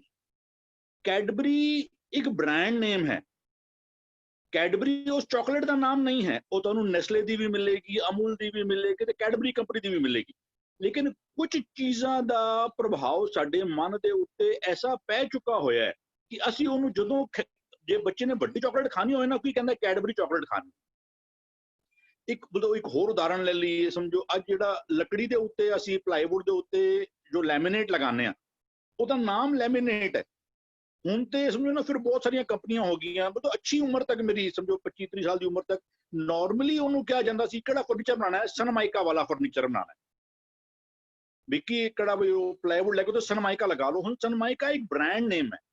ਸਨਮਾਈਕਾ ਲੈਮੀਨੇਟ ਨੂੰ ਸਨਮਾਈਕਾ ਕੰਪਨੀ ਲੈਮੀਨੇਟ ਬਣਾਉਂਦੀ ਹੈ, ਲੇਕਿਨ ਲੋਕਾਂ ਦੇ ਮਨ ਦੇ ਉੱਤੇ ਇੱਕ ਛਾਪ ਹੈ ਕਿ Sunmica means laminate, Cadbury means that ਵੱਡਾ ਚਾਕਲੇਟ। ਤੋਂ ਜੋ ਅਸੀਂ ਗੱਲ ਕਰਨੇ ਵੀ ਜੋ ਦੇਖੋ ਜਿਤਨਾ ਤੱਕ ਕਿਸੇ ਬੰਦੇ ਨੂੰ ਪਤਾ ਹੈ ਨਾ, ਉਸ ਤੋਂ ਅੱਗੇ ਲੈ ਕੇ ਹੀ ਉਸ ਨੂੰ ਤੋੜਿਆ ਜਾ ਸਕਦਾ ਹੈ। ਇੱਥੇ ਵੀ ਜਿਹਨਾਂ ਅਵਤਾਰਾਂ ਦਾ ਨਾਮ ਉਹ ਅੰਦਰ ਹੀ ਹੈ। ਭਗਤ ਨਾਮਦੇਵ ਜੀ ਦਾ ਸ਼ਬਦ ਹੈ ਜਿਹੜਾ ਉੱਥੇ ਭਗਤ ਨਾਮਦੇਵ ਜੀ ਕਹਿ ਰਹੇ ਨੇ ਕਿ ਬਈ ਉਹ ਪਾਂਡੇ ਤੁਮਰਾ ਰਾਮਚੰਦ ਸੋ ਵੀ ਆਵਤ ਦੇਖਿਆ ਥਾ। ਇੱਥੇ ਗੱਲ ਜਿਹੜੀ ਬੰਦੇ ਨੂੰ ਜੋ ਸਮਝ ਆ ਰਹੀ ਨਾ, ਬੰਦਾ ਉਸ ਟਾਈਮ ਤੇ ਰਾਮ ਨੂੰ ਹੀ ਰੱਬ ਸਮਝਦਾ ਸੀ। ਨਾਮਦੇਵ ਜੀ ਜਦੋਂ ਇੱਥੇ ਰਾਮ ਵਰਡ ਯੂਜ਼ ਕਰਦੇ ਪਏ ਨੇ, it is like saying Cadbury chocolate but is referring to chocolate. ਉਦੋਂ ਉਹ ਗੱਲ ਰੱਬ ਦੀ ਚਲਦੀ ਪਈ ਹੈ, ਹਰ ਇੱਕ ਦੇ ਅੰਦਰ ਉਹ ਪ੍ਰਮਾਤਮਾ ਦੀ ਧੁਨ ਜਿਹੜੀ ਹੈ ਨਾ ਉਹ ਵੱਜਦੀ ਪਈ ਹੈ। ਜਾਂ ਉਸ ਟਾਈਮ ਤੇ ਲੋਕਾਂ ਦੇ ਮਨ ਵਿੱਚ ਜੋ ਇੱਕ ਹੋਰ ਕਹਿ ਸਕਦੇ ਆ, ਇੱਕ ਆਮ ਤੌਰ ਤੇ ਨਾ ਇੱਕ ਬੰਦੇ ਦਾ ਜਿਹੜਾ ਸਫ਼ਰ ਜਿਹੜਾ ਹੈ ਨਾ ਉਹ ਬੰਦਾ ਆਮ ਤੌਰ ਤੇ ਨਾ ਸਰਗੁਣ ਸਰੂਪ ਦਾ ਉਪਾਸ਼ਕ ਹੋ ਕੇ ਫਿਰ ਨਿਰਗੁਣ ਸਰੂਪ ਦਾ ਉਪਾਸ਼ਕ ਬਣਦਾ ਹੈ ਵਿਦ ਟਾਈਮ। ਸਾਡੇ ਵਿੱਚ ਵੀ ਦੇਖੋਗੇ ਨਾ, ਸਾਡੇ ਵਿੱਚ ਵੀ ਬਹੁਤ ਸਾਰੇ ਬੰਦੇ ਨੇ ਜੋ ਗੁਰੂ ਨਾਨਕ ਨੂੰ ਐਸ ਪਰਸਨ ਗੁਰੂ ਮੰਨਦੇ ਪਏ ਨੇ। ਉਤੋਂ it is Guru Nanak S person. ਉਹ ਜਦੋਂ ਕਹਿੰਦੇ ਨੇ ਧੰਨ ਗੁਰੂ ਨਾਨਕ, ਤੇ ਉਤੋਂ ਹੈ ਤੇ ਨਾਨਕ ਕੋਈ ਪਰਸਨ ਥੋੜੀ ਨਾ ਹੈ ਜਦੋਂ ਇੱਥੇ ਗੱਲ ਪੇ ਚੱਲਦੀ ਹੈ। ਤੇ ਸਮਟਾਈਮਸ ਇਟ ਸਟਾਰਟਸ, ਤੁਹਾਡੀ journey starts from Sargun Sarup and you and up in the Nirgun Sarup of ਦੀ ਪਰਮਾਤਮਾ। ਤੇ ਮੇਰੇ ਖਿਆਲ ਨਾਲ ਉਸ ਹਿਸਾਬ ਨਾਲ ਹੈ ਜਿਹੜੇ ਇੱਥੇ ਵਰਡਸ ਆਉਂਦੇ ਪਏ ਸ਼ਾਇਦ ਉਸ ਪ੍ਰਥਾਈ ਸ਼ਾਇਦ ਯੂਜ਼ ਕੀਤੇ ਜਾ ਰਹੇ। ਹਾਂਜੀ जी सुखविंदर वीर जी, आप जी इस बाबत विचार दे दिया सर।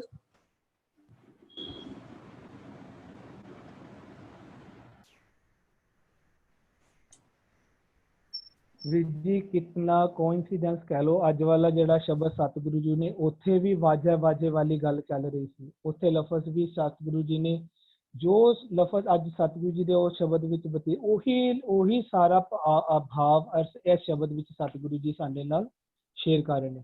ਦੇਖੋ ਗੁਰਬਾਣੀ ਰਾਮ ਕਿਸ ਨੂੰ ਆਖਦੀ ਹੈ? ਗੁਰਬਾਣੀ ਰਾਮ ਕਿਸ ਨੂੰ ਆਖਦੀ ਹੈ? ਗੁਰਬਾਣੀ ਦਾ ਰਾਮ ਹੈ ਸਭ ਆਤਮ ਰਾਮ ਪਸਾਰਿਆ ਸੁਆਮੀ, ਸਰਬ ਰਿਆ ਭਰਪੂਰੇ। ਰਾਮ ਰਾਮ ਕਰਤਾ ਜਗ ਫਿਰੈ, ਰਾਮ ਨਾ ਪਾਇਆ ਜਾਏ। ਉਸ ਗੁਰਬਾਣੀ ਦਾ ਰਾਮ ਉਹ ਨਹੀਂ ਹੈ ਜਿਸ ਨੂੰ ਦੁਨੀਆ ਮੰਨਦੀ ਹੈ। ਗੁਰਬਾਣੀ ਦਾ ਰਾਮ ਉਹ ਹੈ ਜਿਸ ਨੂੰ ਗੁਰਬਾਣੀ ਨੇ ਦੱਸਿਆ ਹੋਇਆ ਵੀ ਰਾਮ ਕਿਹੜਾ ਹੈ। ਕਹਿੰਦੇ ਨੇ ਗੁਰਬਾਣੀ ਦਾ ਰਾਮ ਹੈ, ਉਸ ਵਿੱਚ ਕਹਿੰਦੇ ਨੇ ਮੇਰੇ ਰਾਮ ਹਮ ਸਤਿਗੁਰ ਪਾਰ ਬ੍ਰਹਮ ਕਰ ਜਾਣੇ। ਗੁਰਬਾਣੀ ਚ ਸਤਿਗੁਰੂ ਜੀ ਨੂੰ ਹੀ, ਸਤਿਗੁਰੂ ਦੀ ਮੱਤ ਨੂੰ ਹੀ, ਗੁਰਬਾਣੀ ਦੇ ਨਾਮ ਨੂੰ ਹੀ, ਰੱਬੀ ਹੁਕਮਾਂ ਨੂੰ, ਰੱਬੀ ਨਿਯਮਾਂ ਨੂੰ ਹੀ ਰਾਮ ਕਹਿ ਕੇ ਸਾਨੂੰ ਸਮਝਾਇਆ ਗਿਆ ਕਿ ਇਹ ਜਿਸ ਤਰ੍ਹਾਂ ਰਾਮ ਦਾ ਮਤਲਬ ਹੁੰਦਾ ਰਮਿਆ ਹੋਇਆ ਹਰ ਇੱਕ ਜਗ੍ਹਾ ਤੇ। ਉਸੇ ਨੂੰ ਹੁਣ ਸਤਿਗੁਰੂ ਜੀ ਸਾਨੂੰ ਗੁਰਬਾਣੀ ਚ ਵੀ ਆਖਦੇ ਨੇ, ਕਹਿੰਦੇ ਨੇ ਜੇਤਾ ਕੀਤਾ ਤੇਤਾ ਨਾਉ ਵਿਣਨਾਵੈ ਨਾਹੀ ਕੋ ਥਾਂ। ਇੱਧਰ ਕਹਿੰਦੇ ਨੇ ਕਹਿੰਦੇ ਹਰ ਜਗ੍ਹਾ ਰਾਮ ਰਮਿਆ ਹੋਇਆ, ਉੱਥੇ ਕਹਿੰਦੇ ਨਹੀਂ ਨਾਮ ਰਵਿਆ ਹੋਇਆ। ਰੱਬ ਜੀ ਦੇ ਹੁਕਮ ਨੂੰ, ਜਿਸ ਨੂੰ ਗੁਰਬਾਣੀ ਆਤਮਾ ਵੀ ਆਖਦੀ ਹੈ ਨਾ, ਆਤਮਾ ਰਾਮ ਨੂੰ ਹੀ ਆਖਦੇ ਨੇ। ਆਤਮ ਰਾਮ, ਰਾਮ ਹੈ ਆਤਮ। ਹੁਣ ਜਦੋਂ ਇਹ ਮਨ ਸਤਿਗੁਰੂ ਜੀ ਦੇ ਨਾਮ ਵਿੱਚ, ਹੁਕਮ ਦੇ ਵਿੱਚ ਕੀ ਕਹਿੰਦੇ ਆ, ਸਤਿਗੁਰ ਕੀ ਜਿਸ ਨੂੰ ਮਤਾ ਸੋ ਸਤਿਗੁਰੂ ਮਾਏ ਸਮਾਨਾ ਹੋ ਜਾਂਦਾ ਹੈ। ਤਾਂ ਮੈਂ ਪਹਿਲਾਂ ਇਹ ਵੀ ਸ਼ੇਅਰਿੰਗ ਕੀਤੀ ਸੀ ਕਿ ਗੁਰਬਾਣੀ ਦੇ ਵਿੱਚ ਜਦੋਂ ਮਨ ਦੀ ਟਰਾਂਸਫੋਰਮੇਸ਼ਨ ਹੋ ਜਾਂਦੀ ਹੈ, ਫਿਰ ਮਨ ਨਾਮ ਨਹੀਂ ਯੂਜ਼ ਕੀਤਾ ਸਤਿਗੁਰੂ ਜੀ ਨੇ। ਉੱਥੇ ਕੀ ਕਰਦੇ ਨੇ, ਕਹਿੰਦੇ ਨੇ ਜਿਸ ਕੈ ਮਨ ਪਾਰ ਬ੍ਰਹਮ ਕਾ ਨਿਵਾਸ। ਜਦੋਂ ਮਨ ਵਿੱਚ ਪਾਰ ਬ੍ਰਹਮ ਦਾ ਨਿਵਾਸ ਹੋ ਜਾਂਦਾ ਨਾ, ਉਸ ਤੋਂ ਬਾਅਦ ਗੁਰਬਾਣੀ ਦੇ ਸ਼ਬਦਾਂ ਵਿੱਚ ਵੀ ਮਨ ਲਫ਼ਜ਼ ਨਹੀਂ ਯੂਜ਼ ਕੀਤਾ ਜਾਂਦਾ। ਉੱਥੇ ਫਿਰ ਜੋ ਸਤਿਗੁਰੂ ਜੀ ਦੇ ਪਰਮਾਤਮਾ ਦੇ ਐਡਜੈਕਟਿਵਸ ਨਾਉਨ ਹੈ ਨਾ, ਉਹਨਾਂ ਨਾਵਾਂ ਨਾਲ ਹੀ ਮਨ ਨੂੰ ਸੰਬੋਧਨ ਕੀਤਾ ਗਿਆ ਹੈ। ਕਹਿੰਦੇ ਨੇ ਜਿਸ ਕੈ ਮਨ ਪਾਰ ਬ੍ਰਹਮ ਕਾ ਨਿਵਾਸ, ਕਹਿੰਦੇ ਨੇ ਤਿਸ ਕਾ ਨਾਮ ਸਤ ਰਾਮਦਾਸ। ਉੱਥੇ ਫਿਰ ਇਹ ਨਾਮ ਪੈ ਜਾਂਦੇ ਮਨ ਦੇ, ਮਨ ਨਾਮ ਯੂਜ਼ ਹੀ ਨਹੀਂ ਕੀਤਾ ਗਿਆ ਉਸ ਤੋਂ ਬਾਅਦ ਗੁਰਬਾਣੀ ਦੇ ਵਿੱਚ। ਇੱਥੇ ਵੀ ਉਸੀ ਮਨ ਦਾ ਜਿਹੜਾ ਰਾਮ ਦੇ ਵਿੱਚ ਕੀ ਕਹਿੰਦੇ ਲੀਨ ਹੋ ਗਿਆ, ਰਾਮ ਦੇ ਵਿੱਚ ਸਮਾ ਗਿਆ, ਗੁਰਮਤ ਵਿੱਚ ਸਮਾ ਗਿਆ, ਉਸ ਨੂੰ ਕਹਿੰਦੇ ਨੇ ਉਹ ਰਾਮ ਹੁਣ ਬੇਨ ਵਜਾ ਰਿਹਾ। ਜਿਹੜੀ ਬੇਨ ਉਹ ਆਪ ਜਿਹੜੀ ਬੇਨ ਅੰਦਰ ਵਸਦੇ ਰੱਬ ਜੀ ਵਜਾਉਂਦੇ ਸਨ ਆਪਣੇ ਹੁਕਮਾਂ ਦੀ, ਮਨ ਨੇ ਪਹਿਲਾਂ ਉਹ ਬੇਨ ਸੁਣੀ, ਉਸ ਬੇਨ ਦੇ ਅੱਗੇ ਮਨ ਨੱਚਿਆ, ਨਾਚ ਰੇ ਮਨ ਗੁਰ ਕੇ ਆਗੇ। ਉਸ ਬੇਨ ਦੇ ਵਿੱਚ ਭਾਵ ਉਹਨਾਂ ਹੁਕਮਾਂ ਵਿੱਚ ਮਨ ਚੱਲਿਆ। ਫੇਰ ਹੁਣ ਆਪਣੀ ਅੰਦਰਲੀ ਸ੍ਰਿਸ਼ਟੀ ਵਿੱਚ, ਜਿਸ ਨੂੰ ਵਨਖੰਡ ਬਿੰਦਰਾਵਣਾ ਵੀ ਕਹਿ ਰਹੇ ਨੇ, ਉੱਥੇ ਹੁਣ ਇਹ ਆਪ ਖੇਲਾ ਕਰ ਰਿਹਾ ਹੈ, ਆਪ ਖੇਡ ਰਿਹਾ ਹੈ। ਕਿਹੜੀ ਬਾਜੀ? ਜਿੱਤ ਕੇ ਬਾਜੀ ਜਿਹੜੀ ਆ ਗਿਆ, ਜਿੱਤ ਗਿਆ ਹੁਣ ਉੱਥੇ ਬਾਜੀ। ਕਹਿੰਦੇ ਜਨ ਨਾਨਕ ਗੁਰਮੁਖ ਜੋ ਨਰ ਖੇਲਾ, ਉਹਦੇ ਵੀ ਲਫ਼ਜ਼ ਆ ਰਿਹਾ ਜੈ ਖੇਲਾ ਸ਼੍ਰੀ ਨਾਰਾਇਣਾ। ਸੋ ਜਿਨ ਬਾਜੀ ਘਰ ਆਇਆ, ਵਿਕਾਰਾਂ ਤੋਂ ਜਿੱਤ ਕੇ ਆਪਣੇ ਘਰ ਦੇ ਵਿੱਚ ਹੁਣ ਰਾਮ ਬਣ ਕੇ ਟਿਕ ਗਿਆ ਹੈ। ਭਾਵ ਰਾਮ ਵਾਲੀ ਮੱਤ ਦੇ ਵਿੱਚ ਆਪ ਰਾਮ ਵਾਲਾ ਹੁਕਮ ਅੰਦਰ ਹੁਣ ਵਸਦੇ ਵਨਖੰਡ ਬਿੰਦਰਾਵਨ ਰੂਪੀ ਅੰਦਰ ਵਾਲੇ ਵਨਖੰਡ ਵਿੱਚ ਇਹ ਆਪਣੀ ਬੇਨ ਵਜਾ ਰਿਹਾ ਹੈ। ਕ੍ਰਿਸ਼ਨ ਜੀ ਦੀ ਦੁਨਿਆਵੀ ਕ੍ਰਿਸ਼ਨ ਜੀ ਦੀ ਬੇਨ ਦੀ ਬੰਸਰੀ ਦੀ ਗੱਲ ਨਹੀਂ ਚੱਲ ਰਹੀ, ਨਾ ਦੁਨਿਆਵੀ ਰਾਮ ਦੀ ਗੱਲ ਚੱਲ ਰਹੀ ਹੈ। ਇੱਥੇ ਹੁਣ ਕਹਿ ਰਹੇ ਨੇ ਮਧੁਰ ਮਧੁਰ ਧੁਨ ਅਨਹਤ ਗਾਜੈ, ਜਿਸ ਨੂੰ ਆਖ ਰਹੇ ਸੀ ਨਾ ਵੀਰ ਜੀ ਨੇ ਗੱਲ ਕੀਤੀ, ਭੁਪਿੰਦਰ ਵੀਰ ਜੀ ਨੇ, ਅਨਹਤਾ ਸ਼ਬਦ ਵਾਜੰਤ ਤੇਰੀ। ਇਹ ਅਨਹਤ, ਇਸ ਨੂੰ ਕਹਿੰਦੇ ਨੇ ਪੰਜ ਸ਼ਬਦ ਧੁਨ ਅਨਹਤ ਵਾਜੇ।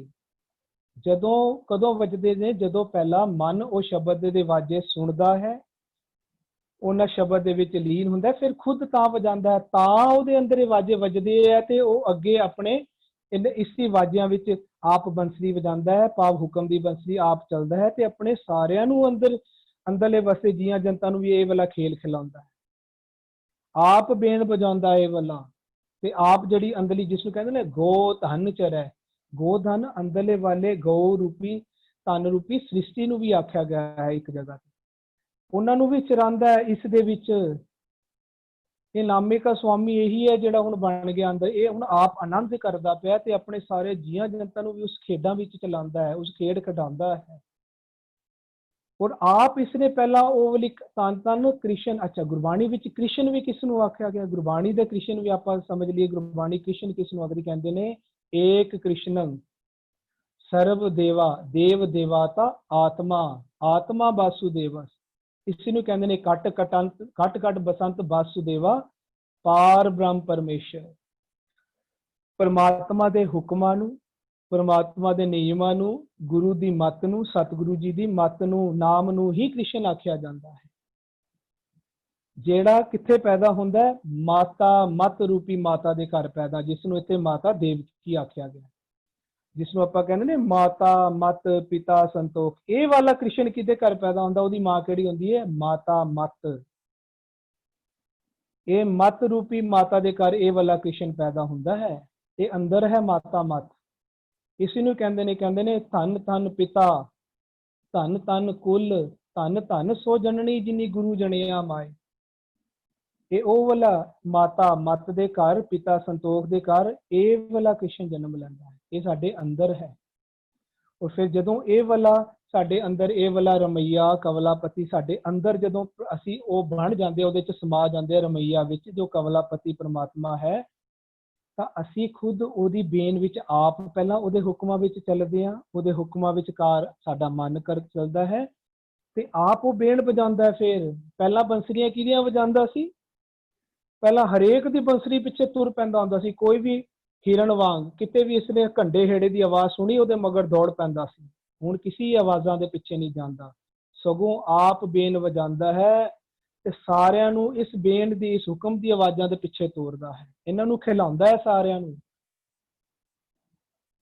ਇਸ ਨੂੰ ਖਿਲਾਉਂਦਾ ਹੈ। ਅੰਦਰ ਵਾਲੇ ਬੰਡਖੰਡ, ਕਾਇਆ ਦੇ ਬੰਡਖੰਡ ਦੇ ਵਿੱਚ ਇਹ ਕਾਇਆ ਰੂਪੀ ਨੂੰ ਹੀ, ਕਾਇਆ ਨੂੰ ਹੀ ਬਿੰਦਰਾਵਨ ਆਖਿਆ ਗਿਆ ਹੈ।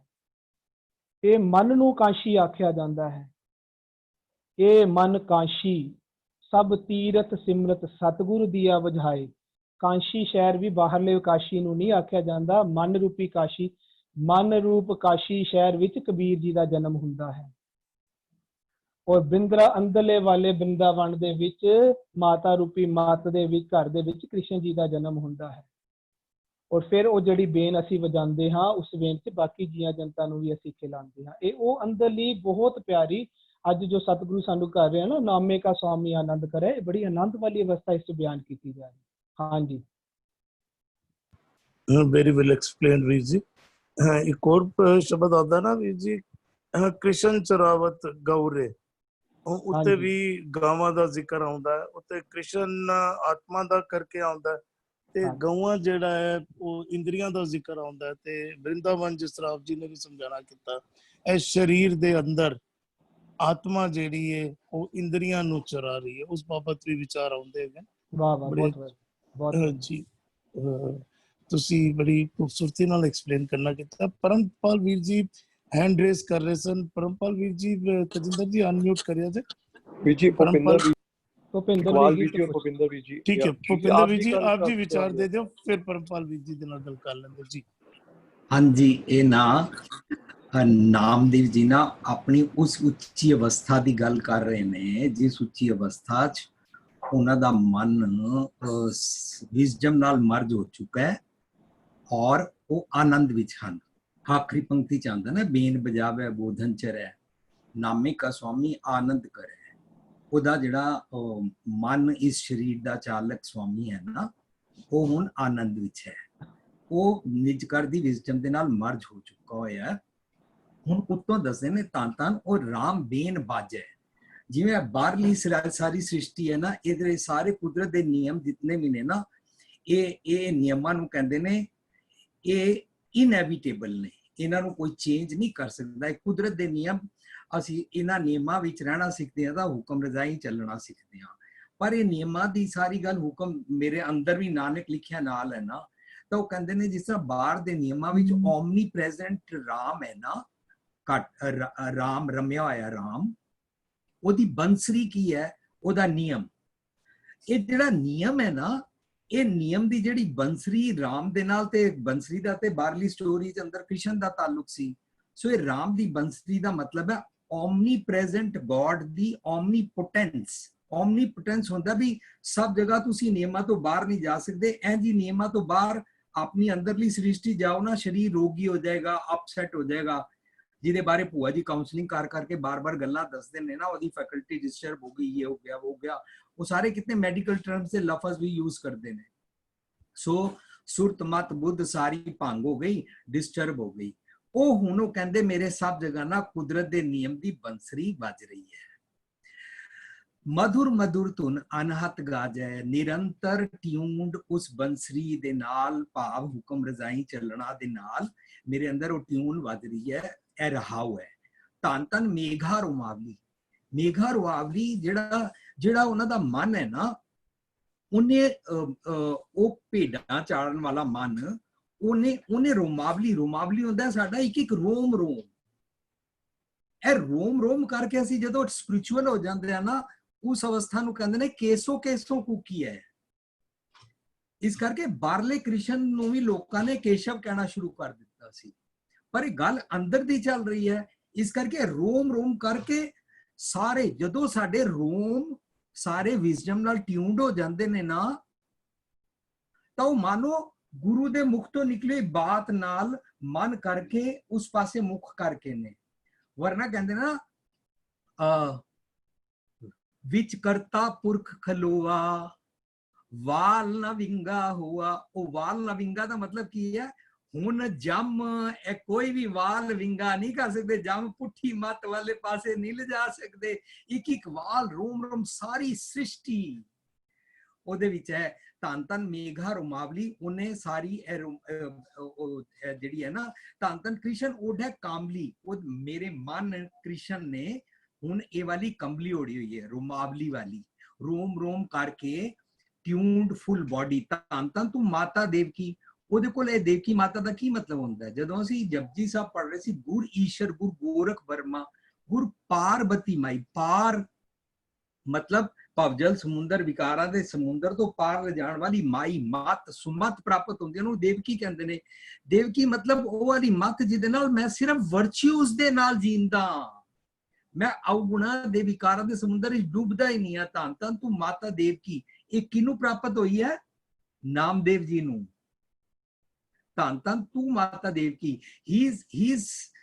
ਉਹ ਆਪਣੀ ਮਨ ਕੀ ਮਰਜ਼ੀ ਨਹੀਂ ਕਰ ਰਹੇ ਨੇ, ਕਹਿ ਰਹੇ ਨੇ ਮੈਂ ਤਾਂ ਕੁਰਬਾਨ ਜਾ ਰਿਹਾ कि मनु ऐसे वाली मत मिली है जिदे नाल मेरे को वर्च्यूज जय ग्रह रमैया कंवलापति। कंवलापति की हुंदा है?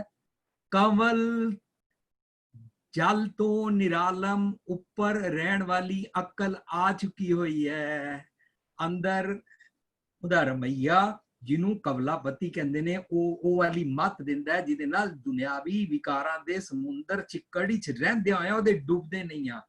धन धन बन खंड वृंदावन, मैं बिल्कुल स्पॉन्टेनियस कर रहा और फर्स्ट टाइम कर रहा, लेकिन मैनू डिटेल अंदर भी जाके फुली अपने ते अप्लाई करने वाली डिटेल तुहाडे नाल साझ करांगा। बिल्कुल ऐसा ही वो शब्द भी है, कंवल लैन मधुर बैन कोट सैन संसो, वो भी बिल्कुल कहत मां जसोद जिसे दही भात खाई दियो, कंवल लैन, मैनू कंवल वाले नैन नजरिया विजन प्राप्त हो गया कि मैं चिक्कड़ तो ऊपर रहना है।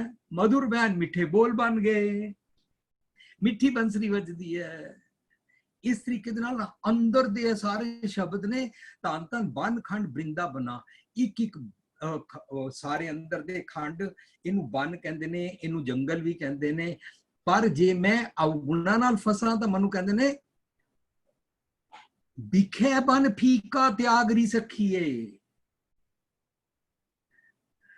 बिखे बन फीका त्याग दियो ना, फिर बनखंड वृंदावन, इनू वृंदावन कहंदे। जय खेला श्री नारायण, हुण अंदर मन मर जाए और सारी अंदर दी सारे जिया जनता दी सारी सृष्टि दी नियमावली कुदरत करके ओदे विच देख रहा है, मौज नाल बेन बजावे, गोधन चरै ओदी मत। जदों ये साडियां इंद्रियां सारियां दुध नू लियांदियां और मन नू पिलांदियां ना, वो गोकल गोपाल धरती वाला, धरती दा मालक, ओदियां ओ पल पल जदों भी